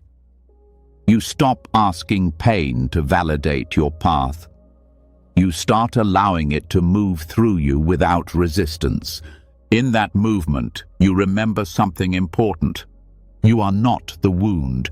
You are the space that holds it, and that space has never been broken. The wound was never the problem. What deepens suffering is forgetting that even while pain moves through the heart, something steady remains. Something beneath emotion, beneath thought, beneath every loss. That steadiness is not waiting on healing. It's already here. And once seen, it starts revealing itself in places no one expects. In traffic, in noise, in boredom, in heartbreak, in the texture of daily life that so many believe is in the way. But what if it's not in the way? What if the truth we seek isn't hidden in stillness or purity or transcendence, but in the messy, imperfect fabric of daily experience? This is where the illusion begins to fall apart. The illusion that nirvana lies elsewhere and that ordinary life must be escaped to find it. Buddhist teachings often speak of two concepts that seem to be opposites: samsara and nirvana. Samsara is the cycle of birth and death, desire and fear, gain and loss. Nirvana is said to be liberation, freedom from that cycle, the cessation of suffering. But many misread this contrast. They assume samsara is the prison and nirvana is some far-off escape, something to reach after lifetimes of practice, something apart from the pain and routine of daily life. But this duality, when held too tightly, creates its own suffering. It becomes another version of the second arrow, a spiritual rejection of what is. What the deeper teachings point to, especially in Mahayana Buddhism and Zen, is not escape from the world, but intimacy with it. Not distance from experience, but complete presence within it. The illusion is not samsara. The illusion is that samsara is a separate place, a broken realm we must climb out of. But the great masters repeatedly say, samsara is nirvana when seen with wisdom. This doesn't mean there is no suffering. It means suffering doesn't have to be separate from awakening. It means the same thoughts, the same dishes, the same arguments, the same longing. These, too, are where liberation appears. Not because they're pleasant, not because they go away, but because they are not separate from the truth.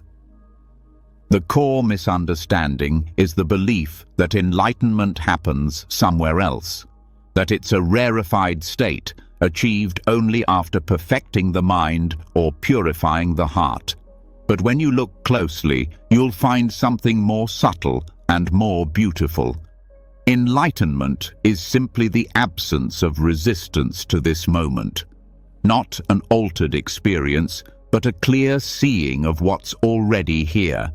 It doesn't need silence. It doesn't need perfection. It needs your presence. What changes the texture of samsara is not escape. It's recognition. The moment you stop wishing things were different, you notice the life that's always been beating beneath the surface. When there's no longer a struggle to fix, to transcend, or to escape, a softness returns. The very moment you thought was mundane becomes vivid. The so-called ordinary reveals itself as extraordinary. This is why so many Zen teachings point to everyday life as the field of awakening. Carrying water, chopping wood, sweeping the floor, these are not distractions from practice. They are the mirror in which practice reflects. If you cannot find wholeness in making tea, you will not find it in meditation halls or philosophical texts, because wholeness is not in the act. It's in the attention. In this way, samsara is not the opposite of nirvana.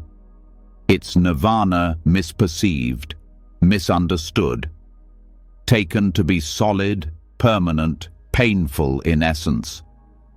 But pain, when clearly seen, is not the same as suffering. Pain arises. Suffering arises from our resistance, our clinging, our denial. When that resistance softens, the pain remains, but it becomes part of something bigger, something whole. The daily frustrations, the exhaustion, the disappointment, these are not proof that you're far from awakening.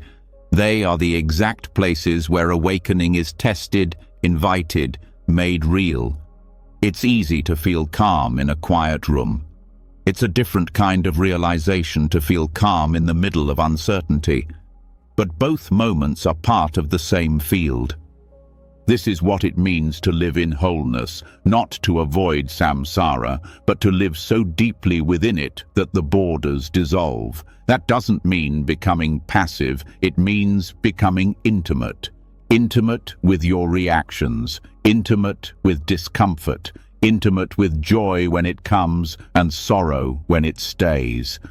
The path isn't somewhere else. It is this breath, this step, this phone call, this silence. When the idea of escape disappears, presence expands, and that presence is not exotic. It doesn't glow. It doesn't announce itself. It just allows everything to be seen clearly. In that clarity, nothing is missing.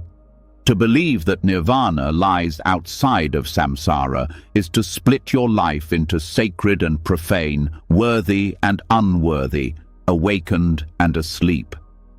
That division is what deepens the sense of being lost.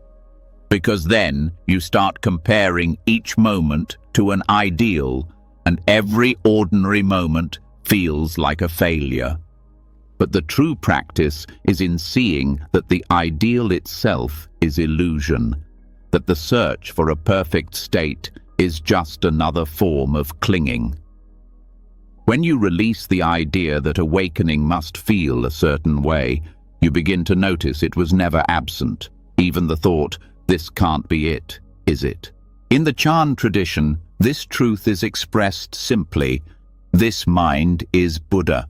Not a special mind, not a cleansed mind, this very mind, the one with thoughts, with distractions, with desire, not because those things are enlightened, but because what sees them is not touched by them. When you return to the seeing, the drama of samsara loses its hold. And yet, life continues. Bills are still due, bodies still age, loved ones still leave. But even in all of this, there is something that doesn't move. The background doesn't change. Awareness remains steady. That awareness is not waiting on freedom. It is freedom, misunderstood as struggle. When people say, "I just want peace," they often mean they want life to stop being difficult. But the deepest peace isn't the absence of difficulty. It's the end of believing difficulty means something is wrong. When you stop fighting experience, experience stops feeling like the enemy. This is not about liking pain. It's about not needing pain to justify your sense of growth. It's about allowing life to be what it is, messy, unpredictable, alive, without losing your balance. That balance isn't created by controlling samsara. It's found by no longer pushing against it. Even when life is quiet, the mind may still whisper, "This isn't enough." But that whisper doesn't need to be silenced. It needs to be seen, recognized as another ripple in the field. Samsara speaks through craving. Nirvana hears it and does not follow. That hearing, that clear seeing, that soft awareness, this is what transforms everything. Not by removing you from life, but by placing you deeply inside it. The path is not above the world. It's within it. It's in how you listen, how you breathe, how you speak when no one's watching. This shift can't be forced. It comes when striving exhausts itself, when the mind grows tired of climbing stairs that never end, when the heart, in its exhaustion, turns back to what has always been steady, and what it finds there is not new. It's the same silence that was waiting behind every noisy moment, the same stillness in the center of every storm, the same wholeness in every scattered thought. The illusion was that you were far away. The truth is, you never left.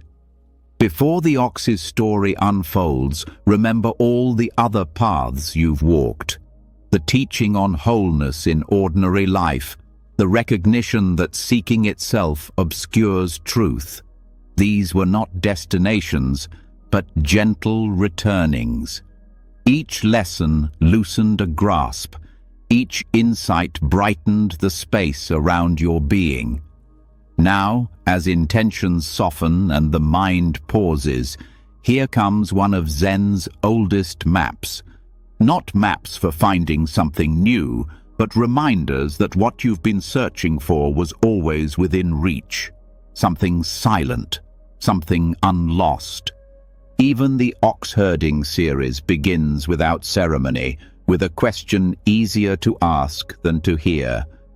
Where have you been all this time? The first image in the series speaks through absence. There is searching, yes, but also confusion. A boy stands at the edge of wilderness, uncertain, aware of lack. This isn't symbolic.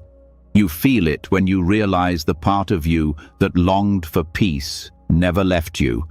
You feel it when you recognize how exhausting the search has been, not because it was wrong, but because it lost touch with the simple presence under you. As the herding unfolds, there is the moment of finding. Not like capturing a wild beast, but noticing that the ox has been standing just beyond the veil of thought. The meeting isn't dramatic, it's not triumphant. It's quiet, honest. There's relief, and for a moment, peace feels possible. Yet Zen doesn't stop there. The ox must be tamed. In the next phases, there is practice, not out of striving, but out of attention. Training isn't about earning worth. It's about gently guiding energy. You learn self-restraint, presence, non-reactivity. You begin to witness yourself walking through life with a mind that once ran wild, untamed. You learn to invite tenderness into your internal landscape. You learn to rest, not by changing who you are, but by recognizing what you are. Soon the ox and the herder move together as one. There is no hushing of energy, no severing of wildness, only unity. You notice this in your own life when your actions flow from calm rather than control. You feel it in moments when you reply with clarity instead of reaction. When presence meets presence, the separation dissolves. Stillness moves. Movement is stillness. The whispered division between doing and being softly fades. Then comes the return. The ox is let go. Not abandoned, not lost again. Released because the herder knows that nothing can be held. You sense something shift as you loosen belief in the path, the goal, the journey itself. Control releases, certainty softens, and oddly, freedom appears. Not freedom from experience, but freedom to be with it completely. And then the herder returns to the marketplace. No drama, no separation, just presence in the heart of ordinary life. The mystery of awakening is not where there is no noise, but where noise is not an interruption. The same awareness, waved off in silent mountains, sits with you amid dinner dishes, email threads, and evening conversations. The difference isn't quantity of peace, it's the way every action carries the trace of that peace. In the final image, the herder and ox both forgotten, not because they've disappeared, because they were never separate to begin with. There is no herder, no ox, just the clear path of living. Mind is mind, world is world. No barriers, no achievements, just life, nothing more, but also nothing less than everything. These ancient pictures do not tell a story of becoming. They show the process of uncovering. They don't explain, they resonate. They invite recognition. They ask only that you see, that you feel, that you remember your own home, the one you thought you were searching for, but never really left. The ox-herding pictures hold no ideas about enlightenment, no rules, no certifications. Just a way of looking, a way of being with what is. And in their simplicity lies depth. Because you don't need vast knowledge to wake up. You need absence of absence. You need the end of searching. Everything else arises from that. So now, stay. Breathe. Feel the space that is wide enough to hold everything. Your story, your longing, your silence, your wounds, your joy. This is home. This is already yours. Let the pictures speak not through your thinking, but through your resting. The path is complete when the search unravels. The journey ends where it began, in the quiet, abiding presence of your own mind, healed not by arriving, but by returning. The urge to believe we're broken is subtle, yet pervasive. After moments of peace, a quiet voice interrupts. Something is still wrong. That voice often becomes the undercurrent of spiritual work, therapy, and self-help. We begin to live as if healing or transformation is a destination we'll one day reach. But the Buddha's central teaching of the middle way invites us to step off both extremes, the drive to fix ourselves into perfection and the passive acceptance of who we are without wisdom. This path of balance is not easy. It requires us to look squarely at both longing and fear and learn to walk between them with clarity. Many spiritual paths begin with a conviction. If I can just change enough, then I'll be free. We adopt practices, mindset shifts, dietary rules, affirmations, anything that promises a better self.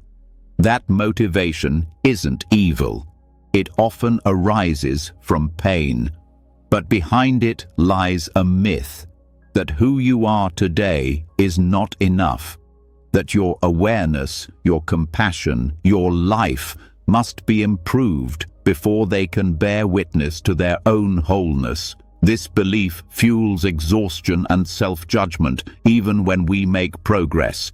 The harder we strive, the more we reinforce the idea that true self-worth depends on future attainment. On the other extreme lies resignation, a mindset of "I must accept how I am," often used as a mask. When acceptance becomes complacency, we stop listening to pain. We tell ourselves we've arrived. We ignore invitations toward deeper inspection or care. Acceptance is valuable, but if not balanced by skillful action, it can turn into denial or stagnation. The middle way holds both clarity and love. It honors the wish to heal without using shame as fuel. It honors acceptance without becoming resignation. It allows bold intention, but invites surrender when intention becomes fixation. How does this play out in daily life? Imagine early in the morning when restless thoughts wake you. The drive to fix your anxiety may come from love, but if it escalates into "I must cure this immediately" or "I'm weak," it becomes its own suffering. The body tightens, the mind churns, the heart feels heavier. The middle way asks, can you notice the sorrow and still meet the body with kindness? Not fix the anxiety, but offer presence. The path is not erasing fear, it's opening to it and listening through it. In practice, this shifts how you work in the world. Instead of asking, "How productive can I be?" you ask, "How can I act today in a way that includes my limits?" You don't reject busyness or aimlessness. Both can serve and bind. The middle way encourages flexibility. When tired, rest. When capable, engage. And remove nothing from your presence. The middle way also redefines change. When you change behavior, mindset, or habit, it's not because you're broken, it's because you care. When you stop viewing change as correction and start viewing it as deepening, transformation becomes joyous and intelligent, not oppressive. This view dissolves burnout. Because transformation is no longer fueled by shame. You don't have to work all the time. You don't have to struggle day after day to be worthy. Transformation becomes part of presence, not a condition of presence. On a cultural level, modern society amplifies extremes. We sell the idea that health, wealth, image, career, spiritual status, all must be upgraded. Social media fuels discontent, turn by turn, each scroll exposing a yardstick. The middle way is resistance. It says, this life is not a glitch. You're permitted to rest between achievements. It's not anti-progress, it's pro-being. When an illness strikes, the middle way frees you from self-reproach. Instead of believing you're broken because you're ill, you begin to learn how your life needs to reorder around care. You learn compassion empirically. You learn that your self-worth isn't contingent on health. You learn your body isn't a project, but also not ignored. In relationships, the middle way helps you meet others without forcing an ideal or abandoning your boundaries. You can love without attachment, honor differences without splitting, and speak truth without violence. You understand that flaws are openings for connection, not threats to your peace. Even in grief, the middle way liberates. It teaches you to mourn deeply without becoming lost in sorrow, to remember with love without swallowing your life in endless longing, to honor the loss and still breathe. A key realization: when you pursue wholeness by erasing pain, the pain screams louder. Emotional tension often reveals precisely where grace is needed. When you stop erasing and start acknowledging, healing begins organically, without armor, without masks. Balance grows from daily habit. The email you don't have to write tonight, the apology you choose to speak, the laughter you allow, the tears you don't rush to hide. These choices, small and seemingly unrelated, ripple outward into your sense of safety, belonging, and aliveness. Balance also surfaces on the cushion. When a difficult emotion comes, you don't reject the sit, but you don't cling to either meditation bliss. You just rest in what is, allowing attention to remain present. Every emotion is a teacher, never your identity. We must acknowledge this path is not easy. It requires more courage than extremes, and in the beginning, extremes feel stable. Effort feels productive, resistance feels safe, stagnation feels restful, but nothing grows in certainty. Wisdom is uncomfortable. It asks you to stand without falling, to hold without collapsing. That's why the middle way must be practiced visibly, in speech, in action, in social media habits, in lifestyle choices, in rest. Balance cannot be cloaked. It must be lived through visible humility. And when we live it, we become models for those around us. Parenting transforms, leadership changes, culture shifts. Because every generation raised to believe brokenness is normal will reap fear and performance compulsions. When the middle way is embodied, we begin to breathe wider, not because struggle ends, but because struggle no longer defines life. Over time, the internal conflict between improvement and worthiness dissolves. Energy formerly spent proving we matter can be reclaimed for relationship, creativity, compassion. Instead of chasing validation, we hold it ourselves, and then we can share it radically. In the end, the middle way doesn't give you a better life.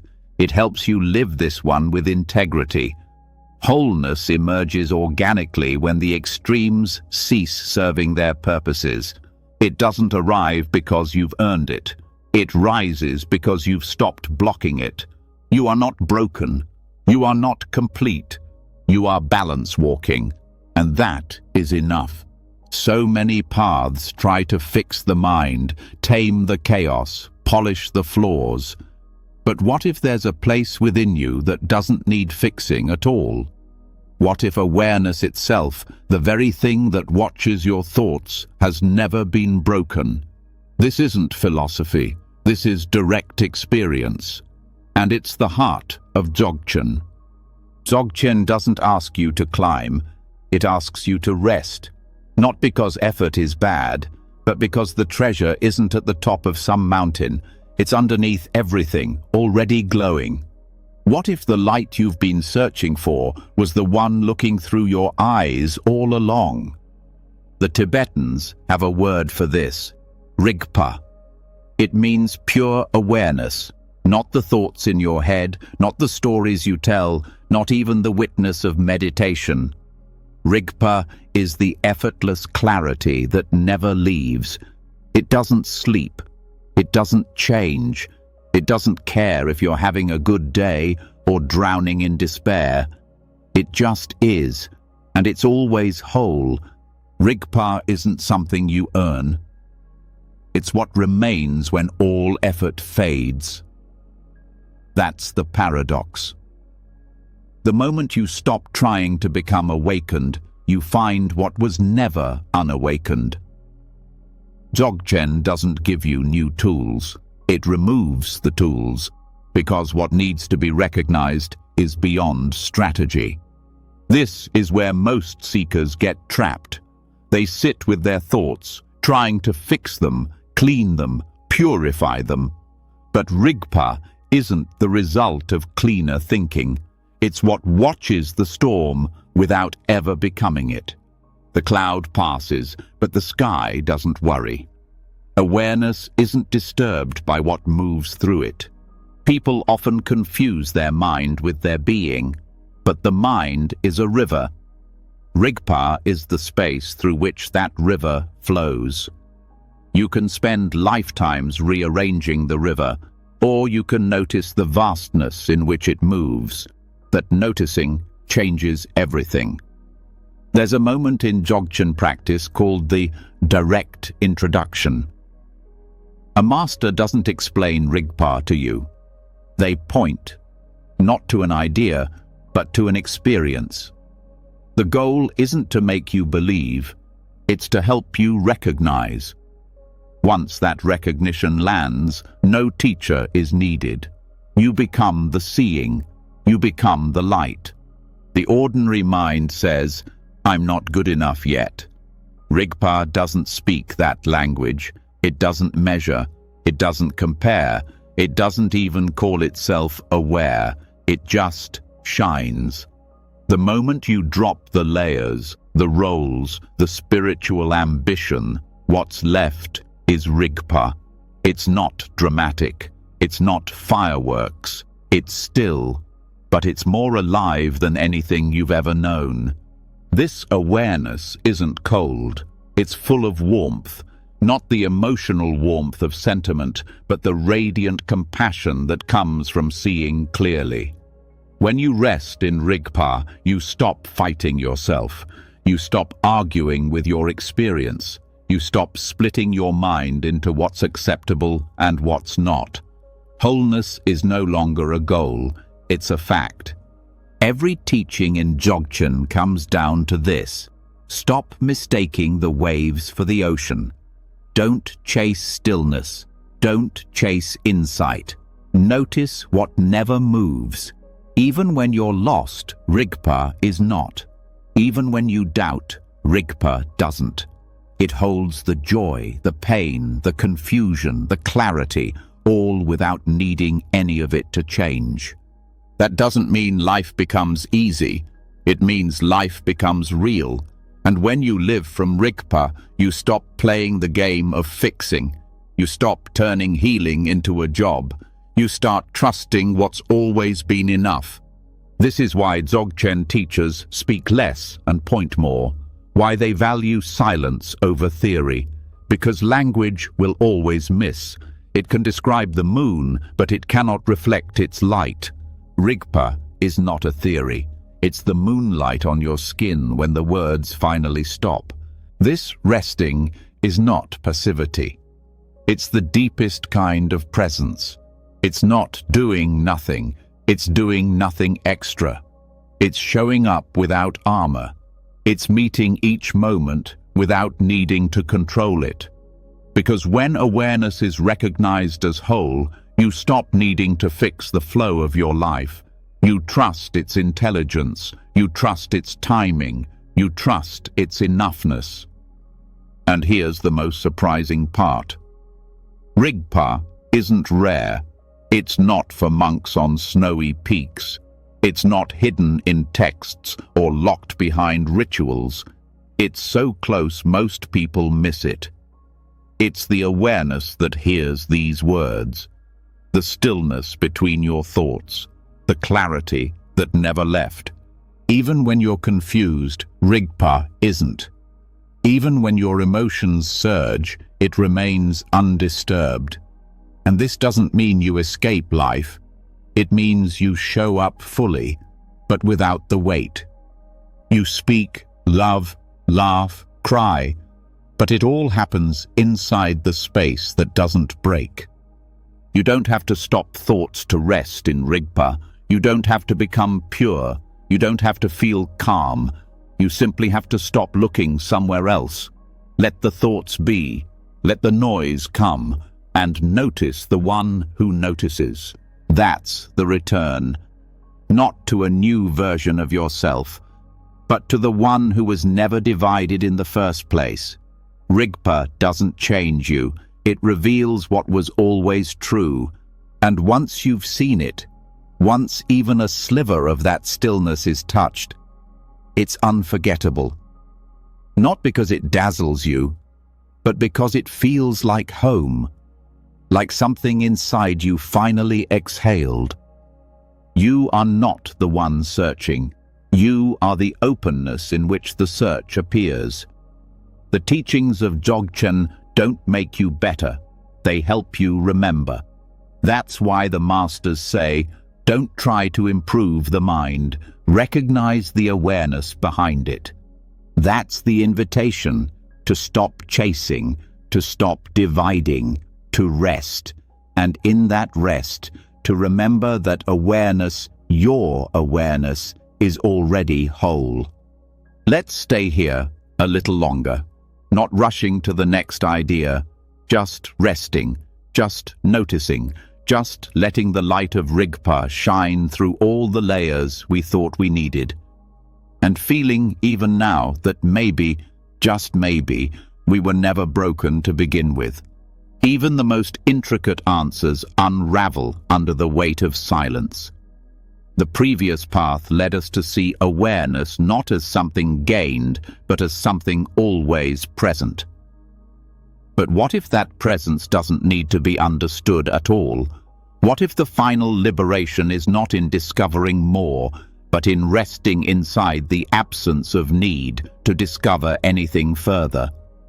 There is a kind of knowing that does not come from gathering facts, nor from intense analysis, but from allowing the mind to dissolve its grip on needing to know. In Zen, this is called don't know mind. At first, it feels like surrendering clarity. In truth, it's surrendering the illusion that clarity must always come with explanation. And in that surrender, a strange light begins to shine. This mind doesn't rush to define. It listens. It does not interrupt. It waits. And in that waiting, something gentle emerges. Not a new concept, not a final answer, but an openness that cannot be taught and cannot be owned. It is the silence underneath your name, the breath before speech. A kind of peace that never demands proof. Not knowing strips away the performance of certainty. It asks nothing from life except to be met honestly. This honesty does not need credentials or authority. It just stands as it is, vulnerable, alert, quietly alive. And from this place, something radical begins to grow. A trust, not in what is known, but in what is here. The power of not knowing is its refusal to reduce life into manageable parts. It doesn't need to pin things down to make them real. In fact, it sees the beauty in what escapes the net, the joy in not needing every detail, the relief in not managing everything. When this mind is present, freedom isn't a peak to reach. It's the ground you've been standing on all along. When the craving for identity relaxes, the body begins to soften. The breath deepens. The need to explain who you are, what you want, and why you're here begins to fade.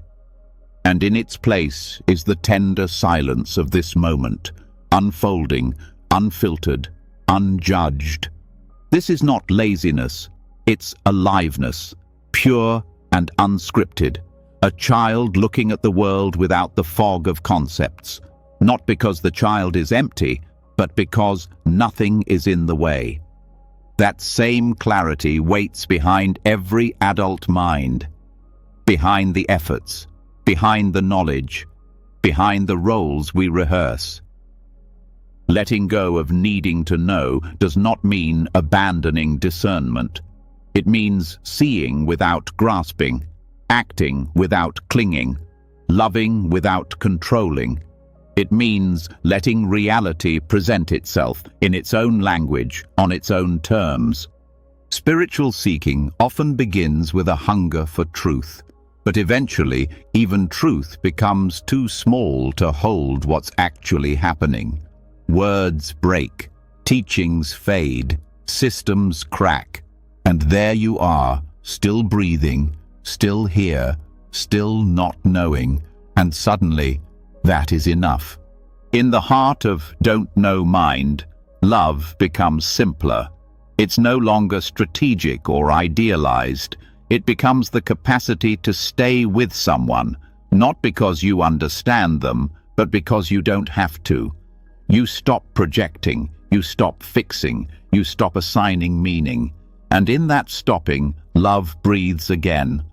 Not knowing also dissolves fear, because fear feeds on the need for certainty. It builds its walls from forecasts and scenarios and what-ifs. But if you do not require the future to be clear, then fear has nowhere to live. It dissipates like mist under morning sun. The deepest wisdom in many traditions does not come in answers. It comes in presence.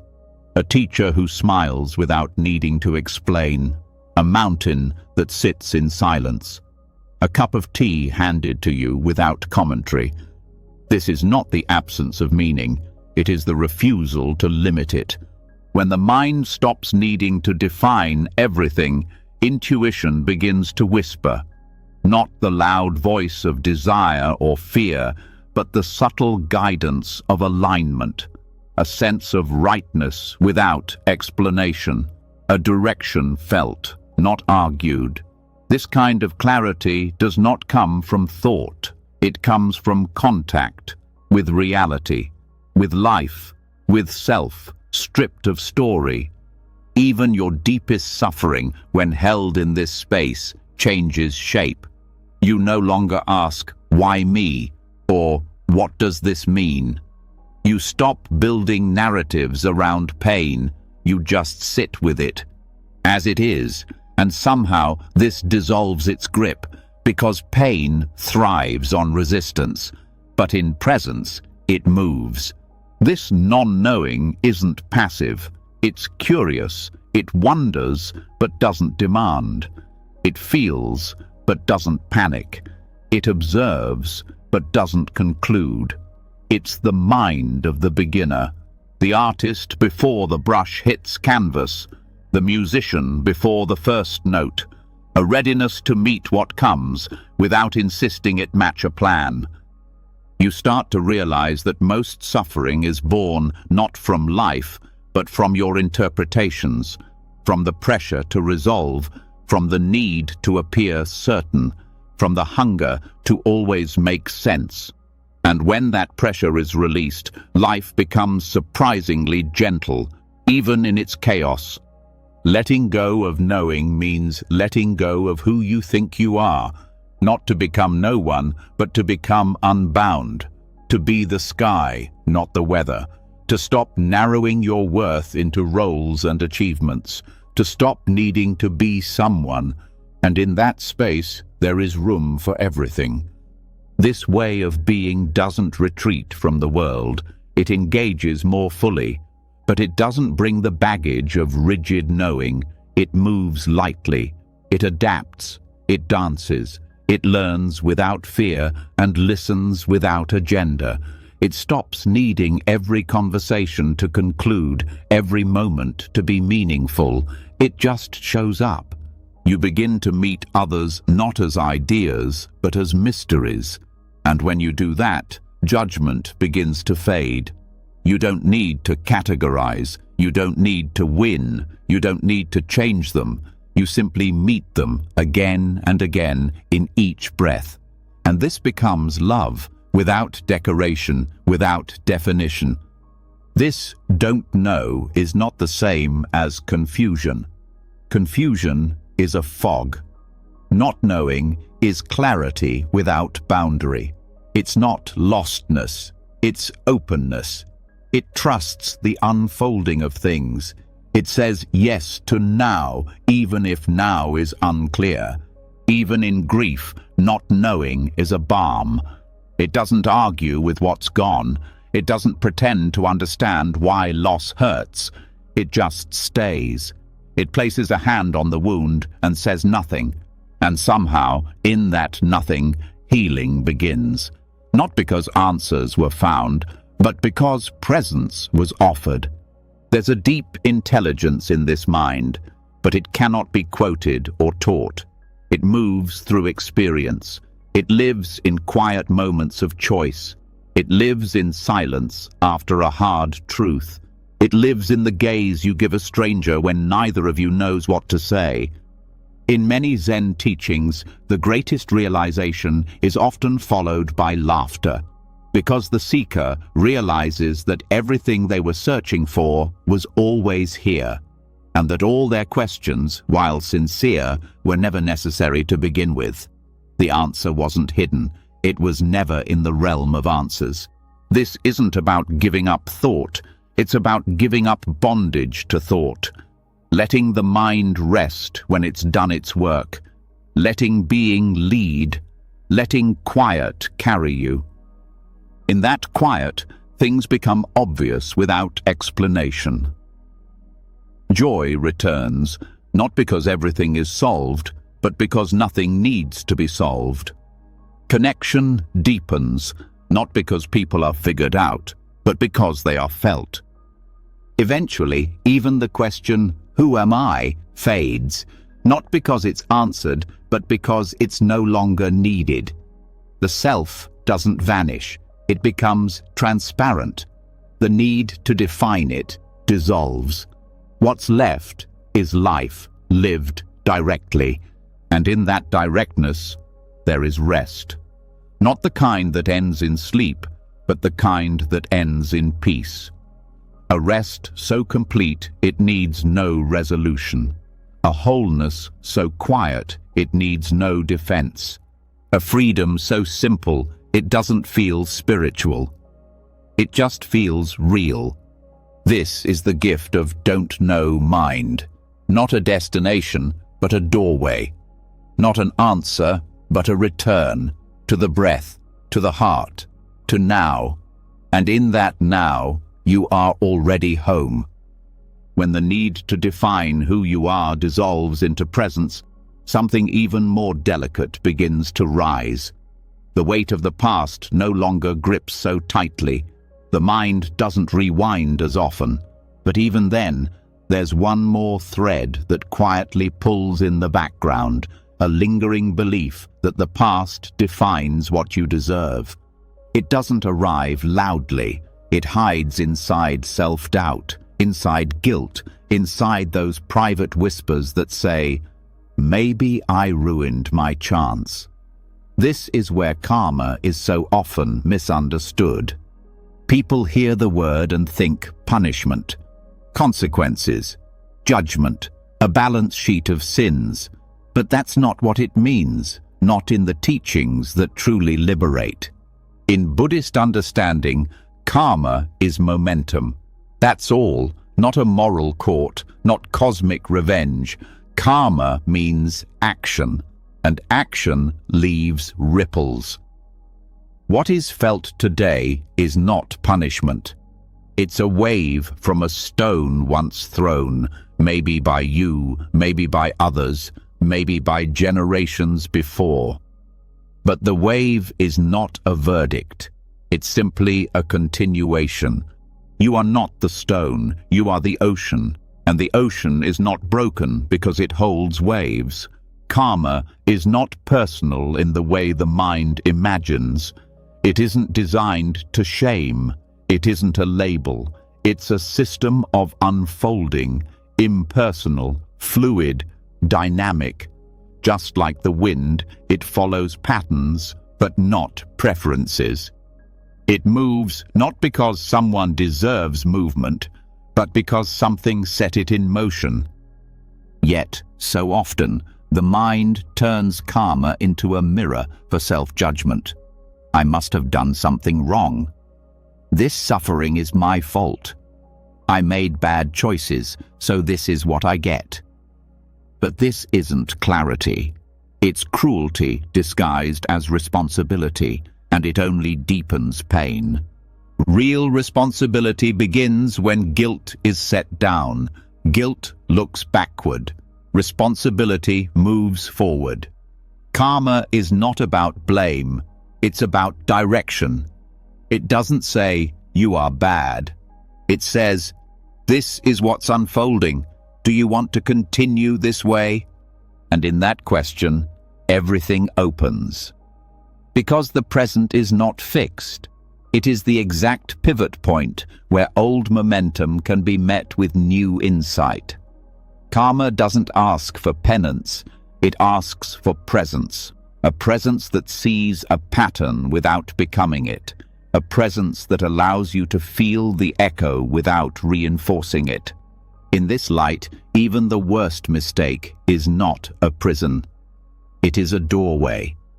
It only becomes a sentence when tied to identity. I am this kind of person. I'll always be this way. But no karma defines you. It only describes a rhythm until you hear it clearly enough to change the song. When suffering repeats, it's not because you deserve it. It's because something hasn't yet been seen all the way through. The universe is not cruel, it's consistent. It replays what you avoid until you finally turn toward it. Not to hurt you, but to help you meet what was never met. You may not remember the exact moment the momentum started, and that's okay. Buddhism doesn't require memory. It requires mindfulness. Not to understand your past in detail, but to meet the present with a softness that breaks the chain. The teachings speak of seeds. Actions plant them. Some grow quickly. Some wait in the soil of your life for years. But the presence of a seed does not equal a curse, and its sprouting does not confirm your worth. It only confirms nature. Water the seeds you want. Stop feeding the ones you don't.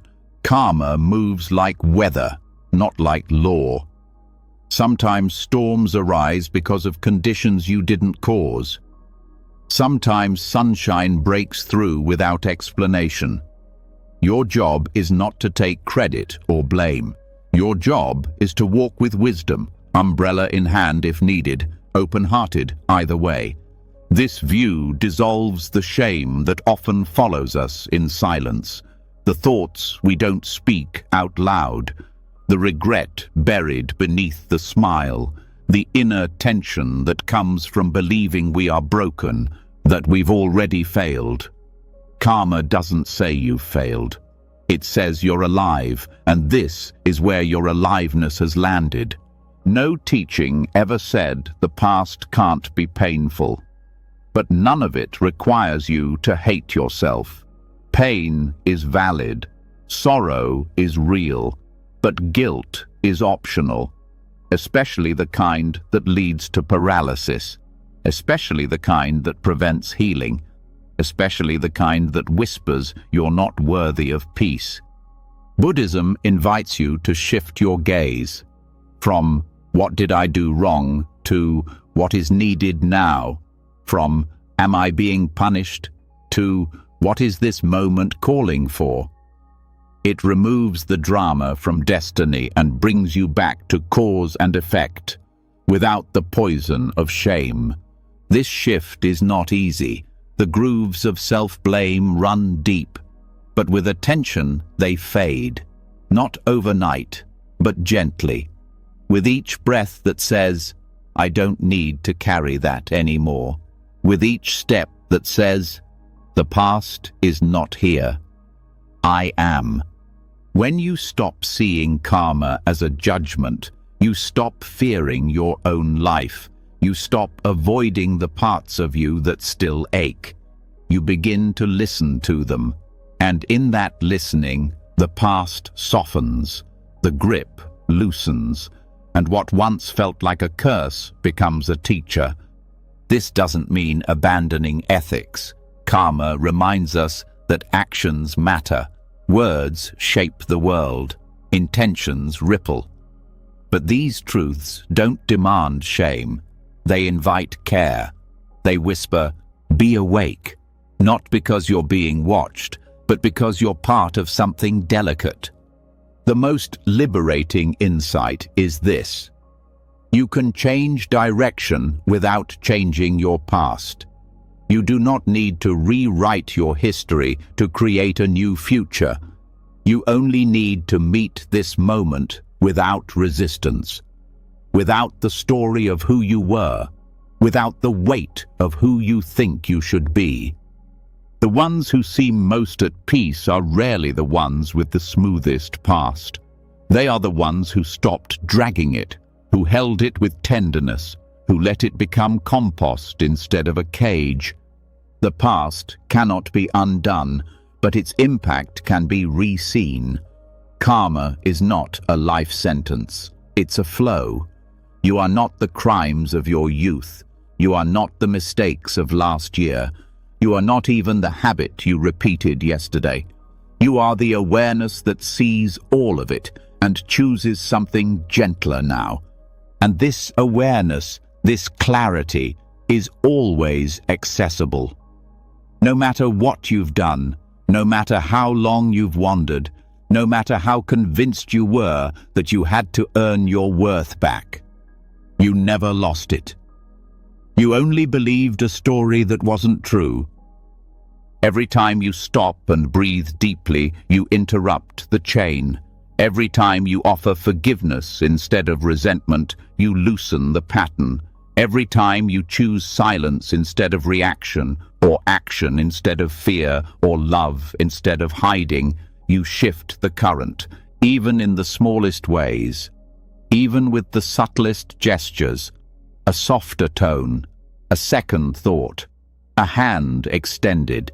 Karma turns not by force, but by presence. So let go of the belief that you are permanently stained. You are not the worst thing you've ever done. You are not even the most repeated thing you've done. You are the one who sees, who feels, who learns. You are the one who is still here. And if you are still here, then change is not only possible, it's happening. Forgiveness does not come from forgetting the past. It comes from refusing to be defined by it. It does not mean pretending nothing happened.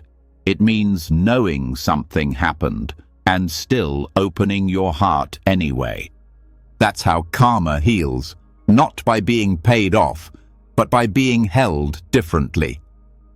This is what the Buddha meant when he taught that karma is not a prison.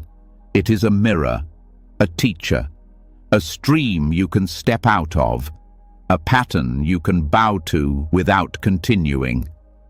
The old patterns may whisper, but they cannot command. Not if you meet them with kindness, not if you no longer confuse them with who you are.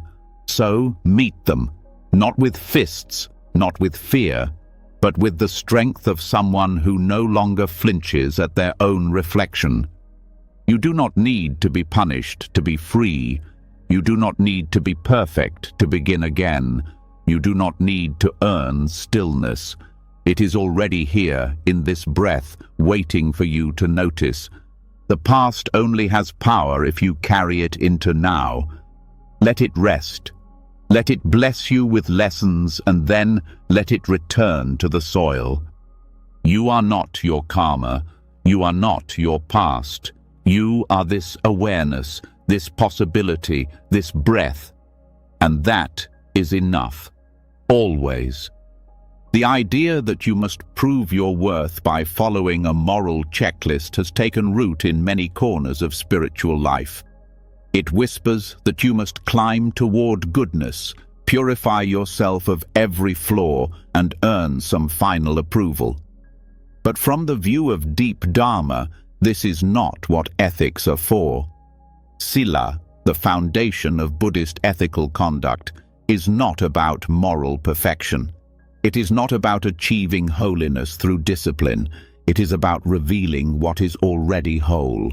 After releasing the burden of self-judgment tied to karma, one begins to see that the path of Sila is not linear. It is not a staircase to some imagined enlightenment. It is the natural movement of wholeness when it is undistorted. The more one rests in awareness, the more one lives ethically. Not because of obligation, but because of clarity. Not because it's written in a rule book, but because kindness feels closer to reality than cruelty. Sila arises like breath. It is not forced. It is not strained. It flows from the recognition that everything is interconnected, that to harm another is to cloud one's own awareness, that to speak falsely is to step away from the simplicity of what is. When wholeness is truly felt, the body, speech, and mind begin to align without coercion. This is why the idea of moral purity can become a subtle trap. It divides the world into the pure and impure, the worthy and unworthy, the enlightened and the flawed. But wholeness does not divide. It includes. It does not ask you to be sinless. It asks you to be sincere. It does not punish mistakes. It welcomes the humility that follows them. The 5 precepts, when viewed from the surface, can appear as commandments. But in truth, they are descriptions of freedom. When you refrain from harming, from stealing, from lying, from intoxication, and from harmful sexuality, you are not suppressing your nature, you are returning to it. These are not moral badges to be earned.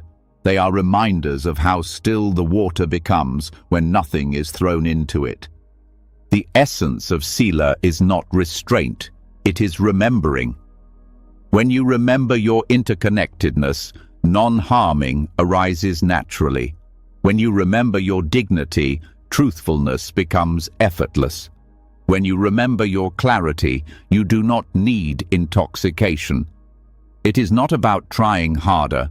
It is about forgetting less. This reframing is crucial. Because so many walk the spiritual path with a heavy heart, constantly checking themselves against a set of ideals, and in doing so, they subtly reinforce the very thing Buddhism seeks to dissolve, the illusion of a fixed self striving for perfection. But Sila, rightly understood, is not the domain of a self trying to be better. It is the fragrance of a mind that has touched its own nature. To walk the path of ethics from this place is to feel peace not as a reward, but as a companion. It is not about fearing mistakes. It is about learning how to respond when they happen. Because even when the mind forgets itself and acts out of delusion, there is something in you that knows the truth. And that knowing is what Sila bows to. The great teachers often described ethical conduct not as discipline, but as alignment, a tuning of the body-mind into resonance with what is. When that harmony is felt, one does not need to constantly calculate the right thing to do. One simply listens, one feels, one trusts the silence underneath impulse, one acts from stillness rather than tension. And in that way, Sila becomes art, it becomes poetry, it becomes the beauty of a life lived with attention, not in fear of punishment, but in love with clarity. It is not about suppressing desire. It is about understanding it deeply enough that you are no longer ruled by it.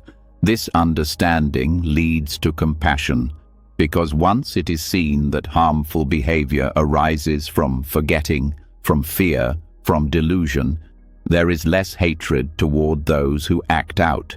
There is more space, more sorrow, yes, but also more tenderness. You see yourself in their confusion, and you also remember that confusion does not define anyone. This is why Sila is not offense. It is a mirror. It reflects your state of being, not your worth. It shows you where you are in relationship with the present moment. When ethics are broken, it is not a sign of failure. It is a signal that something has been lost in awareness. And that loss is not a condemnation. It is a call to return. That return is not dramatic. It does not require vows or guilt. It requires honesty. It requires the courage to see clearly what happened, why it happened, and what was forgotten in the process. And once seen, that clarity becomes your teacher, not as a voice of shame, but as a gentle hand pointing you home. This view also changes how we relate to others. Instead of labeling people as good or bad, we begin to see their behavior as degrees of remembering. When someone lies, it is not because they are evil, it is because they have lost touch with the safety of truth. When someone harms, it is not because they are beyond redemption, it is because they cannot yet see the full weight of their impact. When Sila is practiced in this spirit, it becomes spacious. It leaves room for complexity. It leaves room for growth. It does not tighten around you like armor. It opens around you like air. It holds the paradox that you can both act unskillfully and still be whole, that you can stumble and still be sincere, that you can forget and still be welcome. This is why ethics in Buddhism are never presented as a test to pass. They are presented as medicine. And every medicine works only if it is understood in the context of the illness. The illness here is not sin, it is separation. It is forgetting who and what you are. The cure is not obedience. It is remembering your original intimacy with all life. When this is seen, even repentance changes. It is no longer about proving you're sorry. It is about reconnecting with the part of you that never wanted to harm in the first place. It is about listening to what pain taught you, not punishing yourself for having caused it. It is about bowing not to shame, but to wisdom. This wisdom begins to reshape your world. Because as you live from a place of embodied ethics, your surroundings respond. Relationships deepen, conflicts soften. You stop needing to defend yourself because you are not building a self to protect. You stop needing to impress because you are not performing virtue. You are living clarity. Even in the monastic codes where hundreds of rules are observed, the purpose is not rigidity, it is sensitivity. Each guideline is a way of reducing harm, not to look holy, not to control life, but to make space for awareness to shine through unclouded. In lay life, this same principle holds. The goal is not compliance. It is intimacy with the present moment, unmarred by regret. This intimacy is fragile and alive. It breathes through your speech, your actions, your thoughts. It is not found in grand gestures of goodness.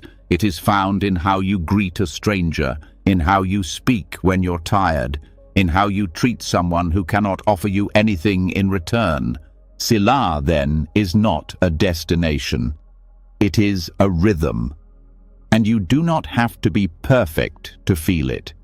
You only have to be quiet enough to notice when it slips, and honest enough to return when it does.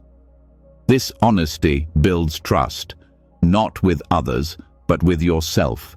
Because when you live from Sila as wholeness, you begin to believe in your own capacity to choose well, and that belief is not arrogance, it is devotion. It is a devotion to life lived with eyes open, heart open, hands open. You no longer act kindly to be kind. You act kindly because it feels like alignment. You no longer avoid harm to be moral. You avoid harm because it feels like violence to your own nature. The rules dissolve. What remains is the deep intuition that this moment, this breath, this being is sacred, and so you treat it that way. This treatment becomes your teacher. Every moment becomes a test, not of your virtue, but of your presence. Can you stay true when it's easier to react? Can you stay soft when it's tempting to harden?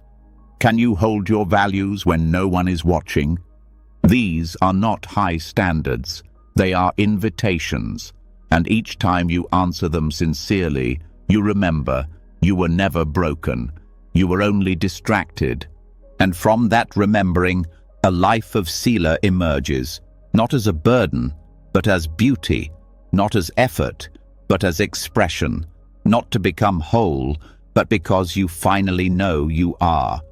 Letting go of needing to know opens a door few dare to walk through.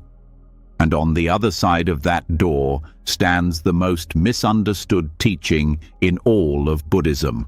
Not a call to erase yourself, but an invitation to see that what you called yourself was never confined to a name, a body, or a storyline.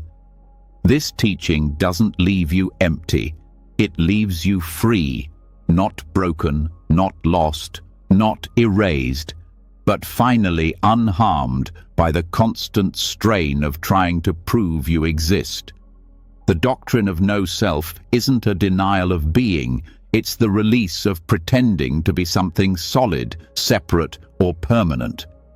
At first, this feels like a loss, the loss of ground, the loss of identity, the loss of who you thought you were.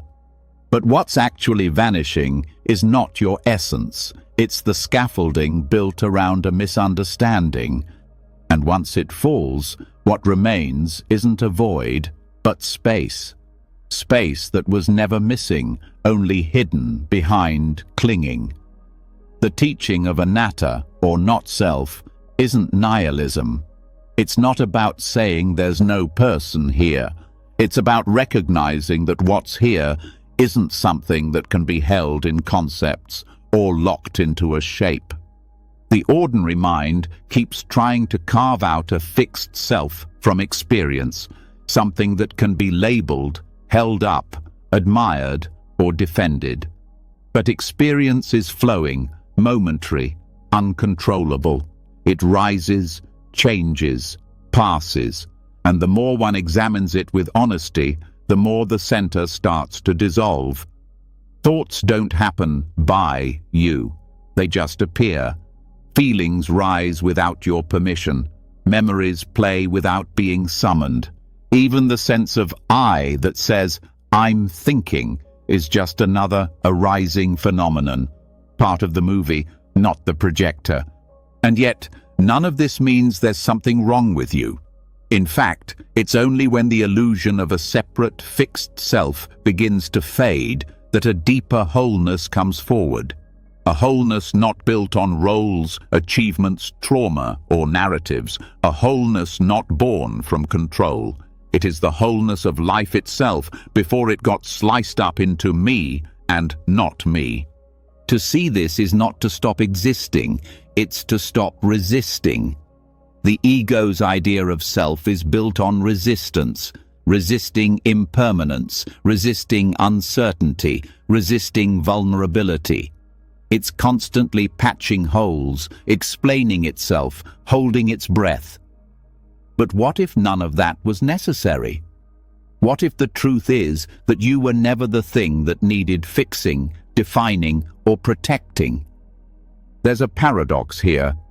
The less you define yourself, the more fully you can be. Because now, being doesn't have to pass through a filter of approval. It doesn't have to make sense. It doesn't have to match a story. You can laugh without wondering if it fits your identity. You can cry without needing a reason. You can rest without guilt. This is not spiritual theory. This is the lived experience of millions who've sat in silence long enough to watch the self unravel, not into nothing, but into freedom. They didn't disappear. They became clear. Clear like a window, not a sculpture. No need to be admired, just open. And through that openness, compassion flows more easily. Because if there's no fixed self to defend, there's also no other to attack. So much of human conflict is born from the belief in a solid, separate self. I am this, and you are that. I'm right, and you're wrong. I've been hurt, and you're the cause. But when the self becomes more spacious, those walls soften. The grip loosens. There's room to breathe. Room to see that the other person's pain isn't separate from your own. That their confusion isn't a threat, but a mirror. Anatta shows that what you call you is a verb, not a noun. It's movement, not a monument. It's weather, not a statue. And when this is seen, not just believed but felt, the tension that once followed you everywhere starts to fall away. There's no longer a self-image to manage, no longer a performance to maintain, just the unfolding of this moment, with no one needing to own it. This doesn't mean life becomes passive, quite the opposite. Action becomes more alive because it's no longer delayed by hesitation, by self-doubt, by mental rehearsal. When there's no fixed self to protect, there's also no fear of failure. You simply act, you speak, you respond. And that responsiveness is grounded not in identity, but in reality. The path of no self also transforms how you relate to memory. Instead of using the past to reinforce a fixed identity, I'm the one who was abandoned, I'm the one who succeeded, you start to see memory as passing clouds, not lies, but not absolute truth either, just another appearance in the mind, rising and fading like everything else. This loosens the grip of trauma, not by erasing what happened, but by seeing it clearly without making it who you are. In this clarity, forgiveness becomes less about effort and more about understanding. You forgive not because the past was okay, but because you no longer need to carry a version of yourself that was frozen in it. You see that even your worst moments didn't define you. They only convinced you temporarily that you had to be defined. The more deeply you see through self, the more wonder returns. Not because you found better answers, but because the question, "Who am I?" becomes a kind of music rather than a demand. You start living the question instead of trying to trap it in a definition. And from this place, Even silence feels full. Even pain feels held. There's an image in some Buddhist texts of the self as a flame that dances on a candle. It lights the room, but it has no shape you can hold. You can't grab it. You can't put it in a jar. It's alive, but it's not a thing. That's what you are.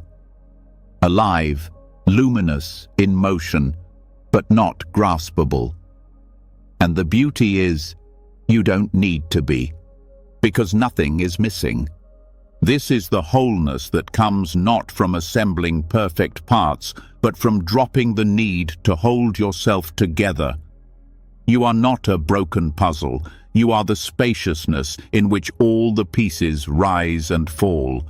And when there's no longer a demand to be a finished product, a deeper peace emerges, a peace that holds all your changes, your messiness, your contradictions, not as errors, but as waves in an ocean that never stopped being whole. And this ocean doesn't need you to be perfect. It doesn't even need you to be consistent. It just needs you to stop trying to be a self you can finally accept. That struggle, the one that says, if I could just fix this, then I'd be enough, is based on the belief that there is an enduring self underneath it all that must be improved. But when that belief softens, what's left is presence.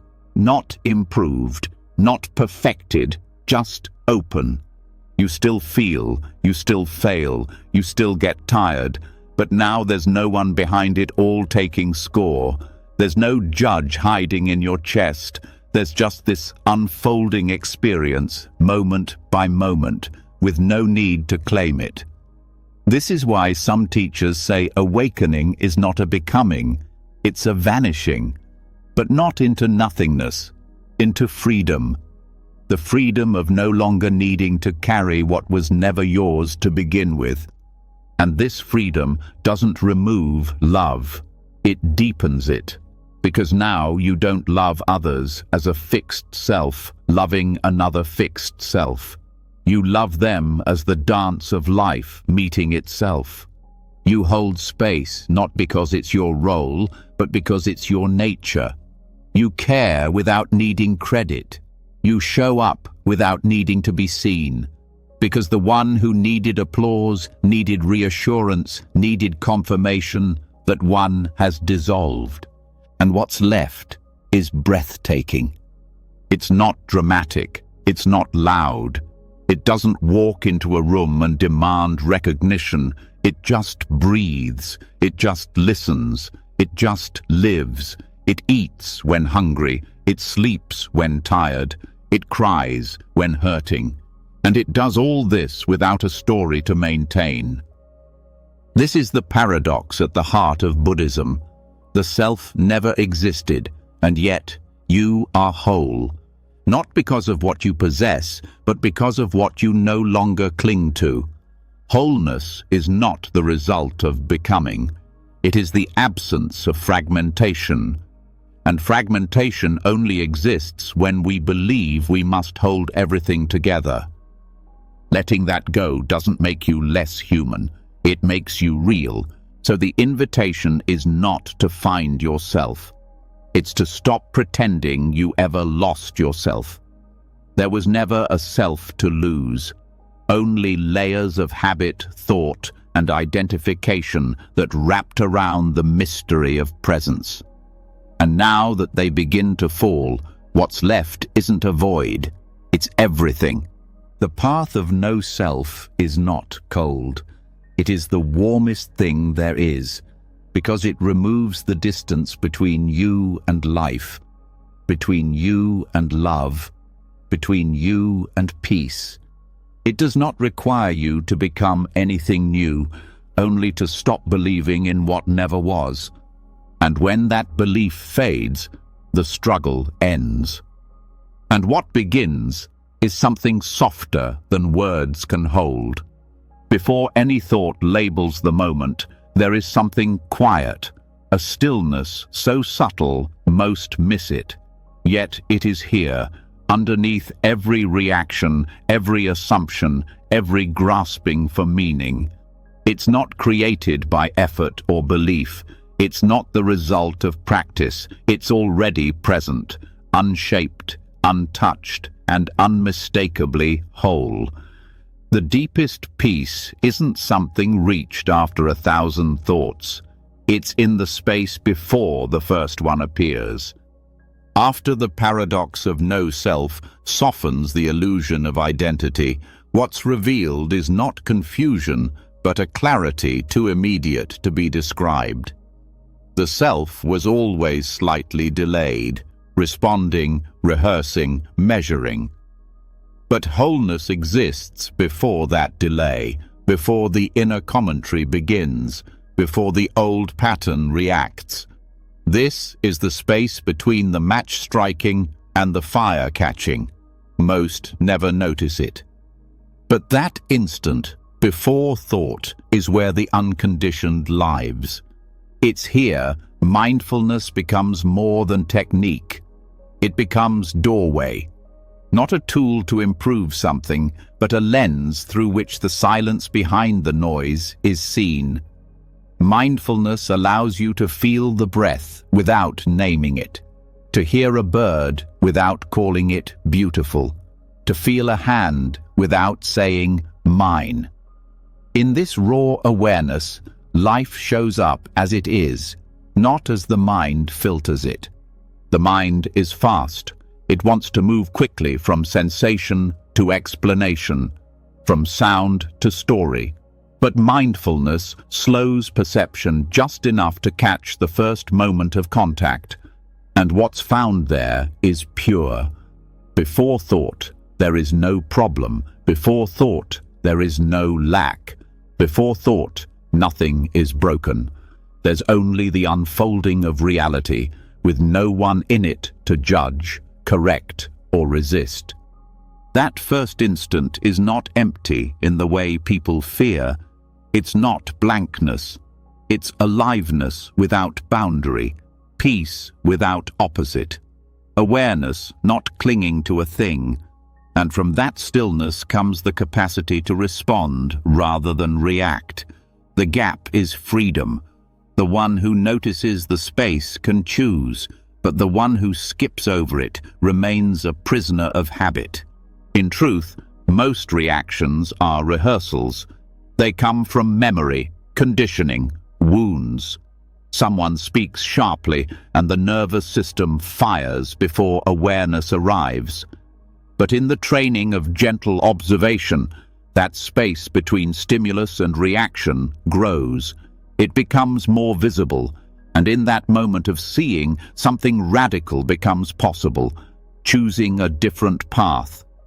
Not to please, not to escape, but to stay rooted in clarity. When mindfulness is deep enough, it's no longer about paying attention to this or that. It's about resting in the attention itself, noticing the noticing, returning again and again to the silent field where all thoughts arise and dissolve. The breath becomes a bridge, not because it's sacred, but because it brings the mind home. When thought returns, it's not rejected. It's simply seen, like a cloud drifting across a still sky. The sky doesn't fight the cloud. It doesn't identify with it. It just holds it, then lets it pass. That's how the gap before thought works. It doesn't stop thoughts. It unveils that they are not required for peace. Wholeness doesn't depend on having the right opinion, the best response, or the smartest perspective. It depends only on presence. And presence doesn't start with thought. It starts before it. This is why the greatest insights don't come from thinking harder. They come from stopping long enough to let the truth surface. Meditation isn't about becoming blank. It's about becoming aware of what was always there when the mental noise drops away. In that space, even pain feels different. It's not a mistake to be fixed. It's a wave of sensation moving through a wider stillness. The gap before thought is also the place where compassion starts. Not the performance of being nice, but the raw capacity to feel without collapsing into reaction. To hear someone's pain without needing to fix it. To feel your own sorrow without becoming it. That space gives room for others to be human. It gives room for yourself to soften. It gives room for life to unfold without being immediately judged. It's important to understand that this space is not something exotic. It's ordinary. Every person already knows it. They just forget to notice. It happens in the half-second before answering a question, in the pause between inhale and exhale, in the split second after waking up, but before remembering who they are. These moments of pure awareness flicker constantly throughout daily life, but they're often overlooked because the mind rushes in to label them. By learning to rest in the space before thought, one begins to live more honestly, without pretending, without constantly evaluating, without spinning new identities. There's less need to impress, less need to perform, less need to explain.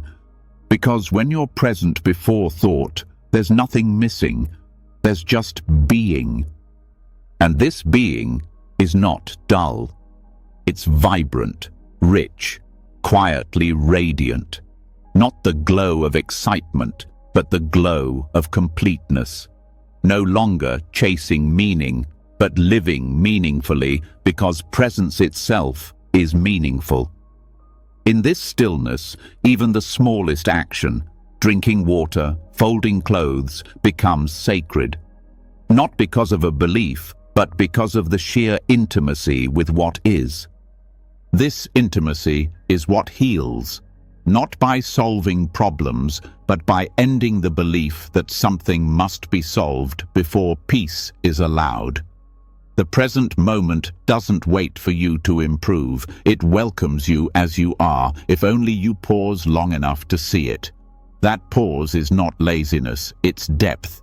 And depth reveals that life isn't happening to you, it's happening in you, as you. Thoughts will come, they always do. But when they're no longer the foundation of identity, they lose their power to disturb. They're seen like ripples on a pond, momentary, harmless. They don't define the water. They don't change its essence. And if the water stays still long enough, it reflects the sky. This is not philosophy. This is a practice, a return, a remembering. You don't have to live inside your reactions. You don't have to follow every storyline the mind offers. You don't have to argue with every emotion. You can notice, breathe, be. That is the whole teaching. The space before thought is where intuition lives. Not hunches, not guesses, but the deep knowing that doesn't arrive through analysis. It's where truth shows up wordlessly, where right action emerges without debate. It's not impulsive, it's grounded. Still, a tree growing from roots unseen. Some call this presence. Some call it awareness. Some don't name it at all, because to name it is already to step into thought. But it can be touched, known, lived. And when it's lived, fear begins to dissolve. Not because danger disappears, but because the one who lived in fear is no longer at the center. And when fear dissolves, love begins to move differently. It no longer grasps or demands. It becomes like sunlight, offered without condition. Because what's left is not a person trying to be loving. What's left is love being itself through you. You can practice this anywhere, in the space between footsteps, in the pause before opening a door, in the silence before speaking. You don't need a temple, you don't need a cushion, you need only willingness to pause, to meet life without armor, to breathe without fixing, to notice without naming. And in that meeting, wholeness reveals itself again. Not a distant goal, not a future version of yourself, but the unfiltered now. And that now is never missing. It's only overlooked, covered by habit, hidden by speed, but it waits patiently beneath every moment. To live from that space is not to escape the world. It's to move through it differently, rooted, soft, unshaken. Not because you figured it all out, but because you touched what never needed figuring out in the first place. What remains is peace, not because the mind stopped, but because it was no longer followed. Not because life became easy, but because you no longer believed difficulty made you incomplete. This is the wholeness in the instant before thought arises, and it's always here, waiting in silence, just before the next word. When even the boundary between waking and sleep dissolves, something unexpected appears, not confusion, but clarity. In the dream world, where laws of physics bend and forms shift at will, one truth remains untouched.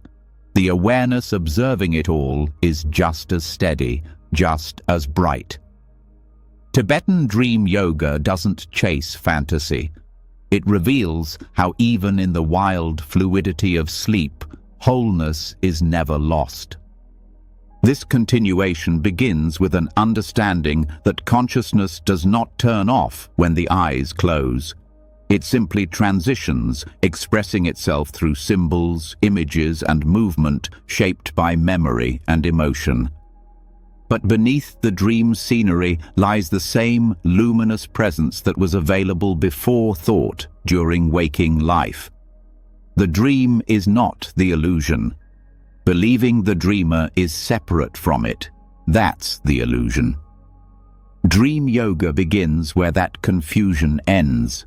Lucid awareness in dreams shows that mind and environment are not two. When one becomes aware that they're dreaming, the environment is seen as fluid and inseparable from the consciousness perceiving it. That realization is not philosophical, it's embodied.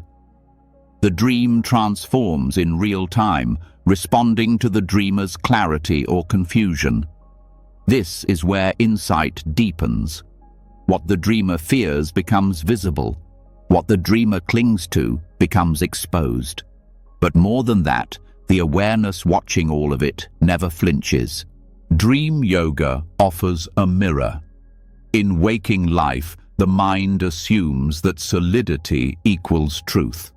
But in dreams, that assumption dissolves. Mountains fly, walls melt, identities change. And yet, in the middle of the shifting, there is something that doesn't move: awareness itself. That stable knowing is not bound by the body. It's not diminished by strangeness. And the more one rests in that clarity, the more one sees. This same awareness is present in every moment of daily life. But dream yoga isn't about controlling the dream. It's not about making fantasy more beautiful. It's about seeing through the dream's appearance to what gives it light. Whether the dream is peaceful or frightening, the goal is not to alter the story, but to recognize the nature of the storyteller. The dream becomes a teaching, not in what it says, but in how it points to the fact that everything seen is mind. And if all phenomena in the dream are mind, then fear becomes a teacher. In waking life, fear is often pushed away or acted out. In dreams, it's unavoidable. It becomes a monster, a storm, a fall through endless sky. But if the dreamer stays lucid, they can meet the fear without running. They can witness the shape of the fear shift. And in that meeting, something remarkable happens. Fear no longer dominates. It becomes a cloud in the sky of awareness. This same skill applies in waking life. Emotions feel like walls. But when one sees they're made of the same substance as thoughts and dreams, fleeting appearances, they lose their solidity. This is not detachment. It's intimacy without entanglement. Dream yoga trains the mind to see its own tricks, not with force, but with gentle clarity. It teaches that no experience, however intense, can eclipse the awareness in which it arises. In Tibetan teachings, sleep is not a break from practice. It is practice. The stages of falling asleep and dreaming are windows into the nature of mind. When the body sleeps, the coarse layers of identity fall away. The roles and stories dissolve. What remains is the subtle mind, untethered from form, but still luminous. Training in dream yoga starts by carrying mindfulness into this realm. One technique is to reflect on the dream-like nature of waking life during the day. By constantly questioning, "Am I dreaming?" the mind becomes conditioned to ask the same question in sleep. When it does, and the dream is recognized as a dream, lucidity arises. From there, the practitioner doesn't need to escape the dream. They enter it fully, with knowing. And with that knowing, all becomes workable. If one walks through a burning house in a dream while knowing it's a dream, the heat is still felt, but it doesn't burn. The fear still arises, but it's not overwhelming. This is the beginning of freedom. Lucid awareness offers choice, not the kind built on resistance or denial, but the kind grounded in direct seeing. And this carries into waking life. Challenges still come, but instead of being swept away by them, one learns to observe, to breathe, to remain open. Dream yoga also deepens the understanding of impermanence. In dreams, forms appear and vanish without warning. Identities come and go, emotions shift in seconds. There is no continuity except awareness. This reflects the reality of waking life. The self believed to be solid is not. It is a series of impressions, memories, and labels, none of which remain. But awareness remains, not as a possession, but as the space in which all things appear. Practicing this during sleep reveals that wholeness isn't tied to stability. It's tied to openness. The more one relaxes into the fluidity of experience, the less one needs things to stay a certain way. Peace arises not from control, but from surrender to the luminosity of what is.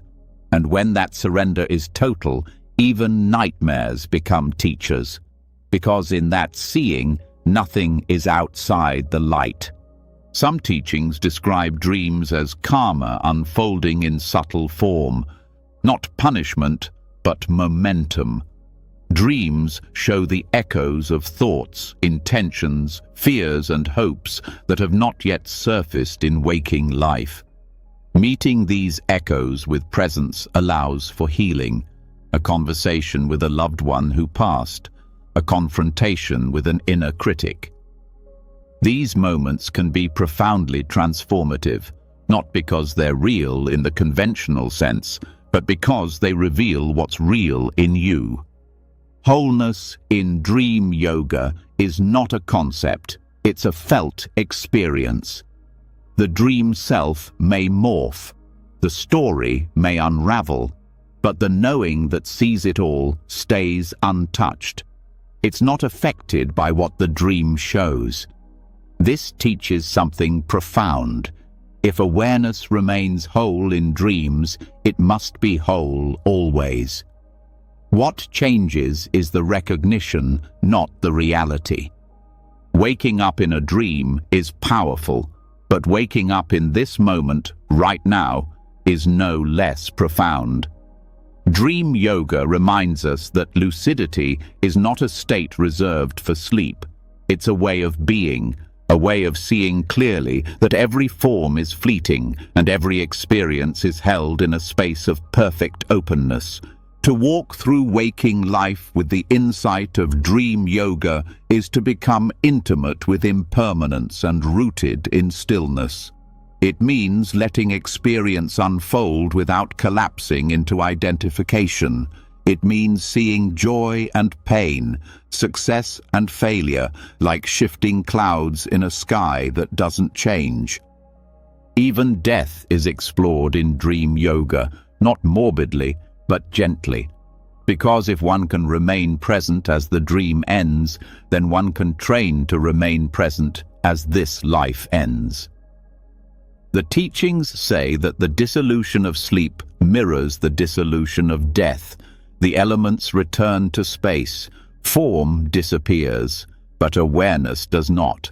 And knowing this brings peace, not just for the future, but for how one lives now. To rest in lucid awareness is to rest in your original face, the one not defined by form or name. It is to know that nothing needs to be added to complete you.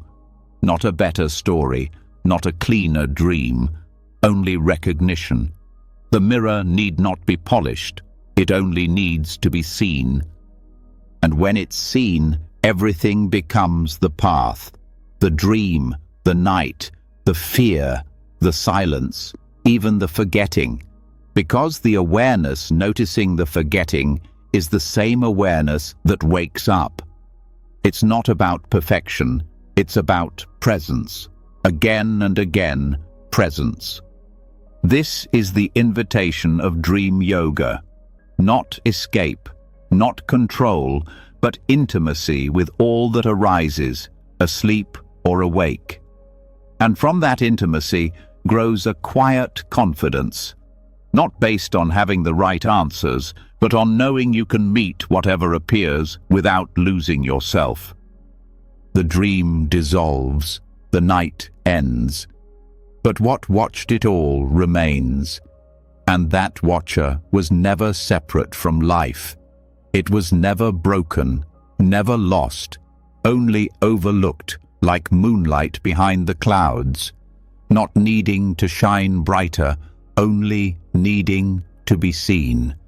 Finally, as we round up, a child once stared into a river and didn't ask if the water was clean enough to reflect her face. She just saw. Before memory, before identity, the mind simply rested. And then it learned to tense, to protect, to sort every experience into meaning. Chan calls us back to what was never lost, before there was something to lose. The moment after a dream fades, but before the next thought begins, that's where Chan points. Not to grasp what's in that space, but to stop adding anything to it. This teaching does not ask for improvement. It points instead to the mind as it is, unclouded by history or judgment. Original mind is not something you find after long labor. It's what's looking right now, before the story begins. Conditioning builds slowly. A face frowns, a voice corrects, a moment of pain gets labeled as who we are, and soon a self forms, a self that wants, that avoids, that fears being unseen. But Chan does not seek to destroy this self. It gently peels back the layers until what's underneath is seen clearly. Not as broken, not as incomplete, but as luminous without trying to shine. The original mind is not another state to reach. It is the state before reaching. In Chan, one is taught to drop preferences, not because they are evil, but because they color everything. To like this and hate that seems normal, but liking and hating turn life into a battlefield. Chan shows that peace lives in the space before the preference arises. That split second before judgment, there is freedom. This doesn't mean indifference. Chan doesn't numb the heart. It just removes the habit of naming everything as good or bad, better or worse. A flower opens, a leaf falls. Neither needs your opinion to be complete. The original mind sees things as they are, without dressing them in concepts. And in that seeing, there's no tension. The need to fix, improve, or define begins to dissolve. Chan practice, often silent and strict, may appear rigid, but its goal is softness. When the teacher says, "Show me your original face before your parents were born," they're not asking for logic. They're pointing to a truth deeper than birth and death, the you that was never caught in a role. That question breaks thought, because the mind that tries to answer cannot grasp what already is. This is not about wiping the slate clean. The slate never needed wiping. It was always empty. The words and lines written over it were never permanent. Chan doesn't fight the past. It stops giving it authority. Conditioning taught reactions, but not truth. Pain was learned, but awareness was always whole. That awareness is the original mind, not trapped, not stained, just hidden by noise. Returning to it means not adding guilt to action, not adding fear to silence, not adding identity to experience. When a bell rings, it is not labeled music or noise. It just rings. That's how the original mind hears life, not filtered, just present. And in this presence, there's no need to prepare, no need to fix. Everything becomes exactly what it is. The Chan tradition warns against getting attached to emptiness. Emptiness is not a void to fall into. It is the clarity that holds all things. When one sees through the stories, the preferences, the wounds, what's left isn't numbness. It's aliveness without struggle, a laughter that needs no joke, a peace that doesn't depend on silence. People often seek healing by returning to their childhood, trying to uncover what was lost. But Chan says it was never lost. The child's joy, her clarity, it's not a relic. It's the nature of mind itself. The world taught layers. Chan teaches how to stop building them, not by effort, but by attention. Look before thought names what it sees. Hear before the sound is measured. Breathe before the mind comments. This is practice, not climbing up, but sitting down, not seeking, but stopping. In that stopping, something timeless shows itself, and it's not dramatic. It's so quiet that it's missed when one expects fireworks. But it's there, steady as breath, soft as sunlight before dawn. When the mind returns to this stillness, the body responds, muscles relax, the face softens. There's no need to defend against life, because life is not attacking. That was the illusion of conditioning. Chan removes the enemy by removing the war. Nothing to fight, nothing to prove. The original mind is not fragile. It's just been drowned out by shouting thoughts. In meditation, the Chan student may be told to sit with a koan, a paradox meant to stop thought in its tracks. What is the sound of one hand clapping? The question is not meant to be answered. It's meant to break the addiction to answering, because beneath the answer, the one listening is already at rest. The mistake is believing peace is something to earn, something that comes after enough practice. Chan says otherwise. The path is not linear. There is no future wholeness. There is only now, unfiltered. The mind before labeling was already whole. What disturbs that wholeness is the constant commentary. This is why silence in Chan is sacred, not because sound is bad, but because silence reveals what's underneath. The original mind doesn't reject sound, it hears it without story. A crow caws, a door slams, the heart beats. All of it arises in clarity. That clarity never chooses favorites. It just witnesses. And witnessing is enough. There's no need to hold or push away. Thoughts come and go. They are like dreams passing through the sky. The sky doesn't try to change the dream. It just remains open. That sky-like mind is your original nature. It doesn't need improving, it only needs to be seen. Even in pain, it is present. Even in joy, it is still. It doesn't grasp at the high or dread the low. It holds both like waves passing over still water. And when one rests in it, peace arises, not because life got easier, but because the struggle to control life ended. The great Chan masters often answered with silence, or a shout, or a gesture, because they knew the truth was not in words. It was in the awareness behind them. A student asks, "What is Buddha?" The master raises a finger, not as a symbol, just as what is. That pointing is enough.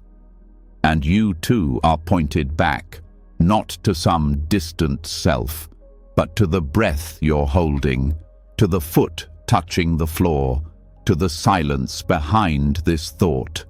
That is where original mind lives, not past, not future, right here, unmoved by time. You don't have to understand it. In fact, trying to understand it creates distance. Better to stop, to be quiet, to look directly. There's nothing missing. There never was, only a forgetting. And even that forgetting is held in the same awareness. No drama, no fireworks, just this, the sound of a bird in the distance, the cool air on your cheek, the noticing of thought before it becomes identity. That's the pathless path of Chan, returning not forward, but inward, to the simplicity that was never gone.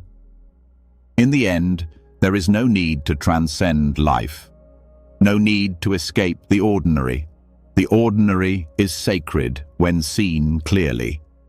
Washing a bowl, sweeping a floor, smiling without reason.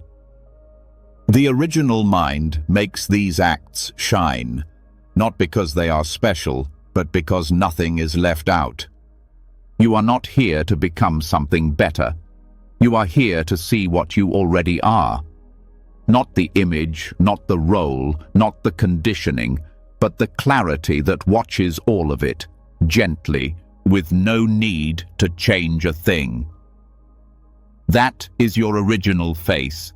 That is the mind before preference, before hurt, before even the idea of a self.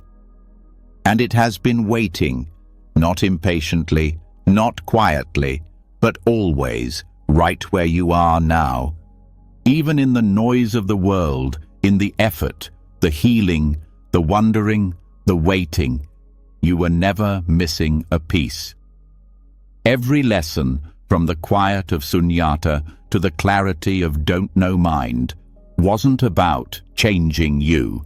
It was about unwrapping what never left. You were never broken, never late, never outside the circle of wholeness, not once. This journey wasn't a climb toward worth. It was a soft return, a loosening of the grip on self-improvement, and a gentle bow to the truth that even suffering carried the scent of your completeness. Whether it was the flicker of lucid awareness in a dream or the silence before thought appears, the teachings pointed not to a destination, but to a remembering. And if just one line tonight helped you feel less alone, if even one breath reminded you that you're already home within yourself, then let it echo. Leave a comment below. Share what stirred you. Your voice might be the next whisper that wakes someone else. If this brought you peace, clarity, or stillness, don't let it be the last time. Subscribe to the channel. Let these teachings walk with you, quietly, gently, night after night, as you fall asleep to the truth of who you already are, whole, complete, enough.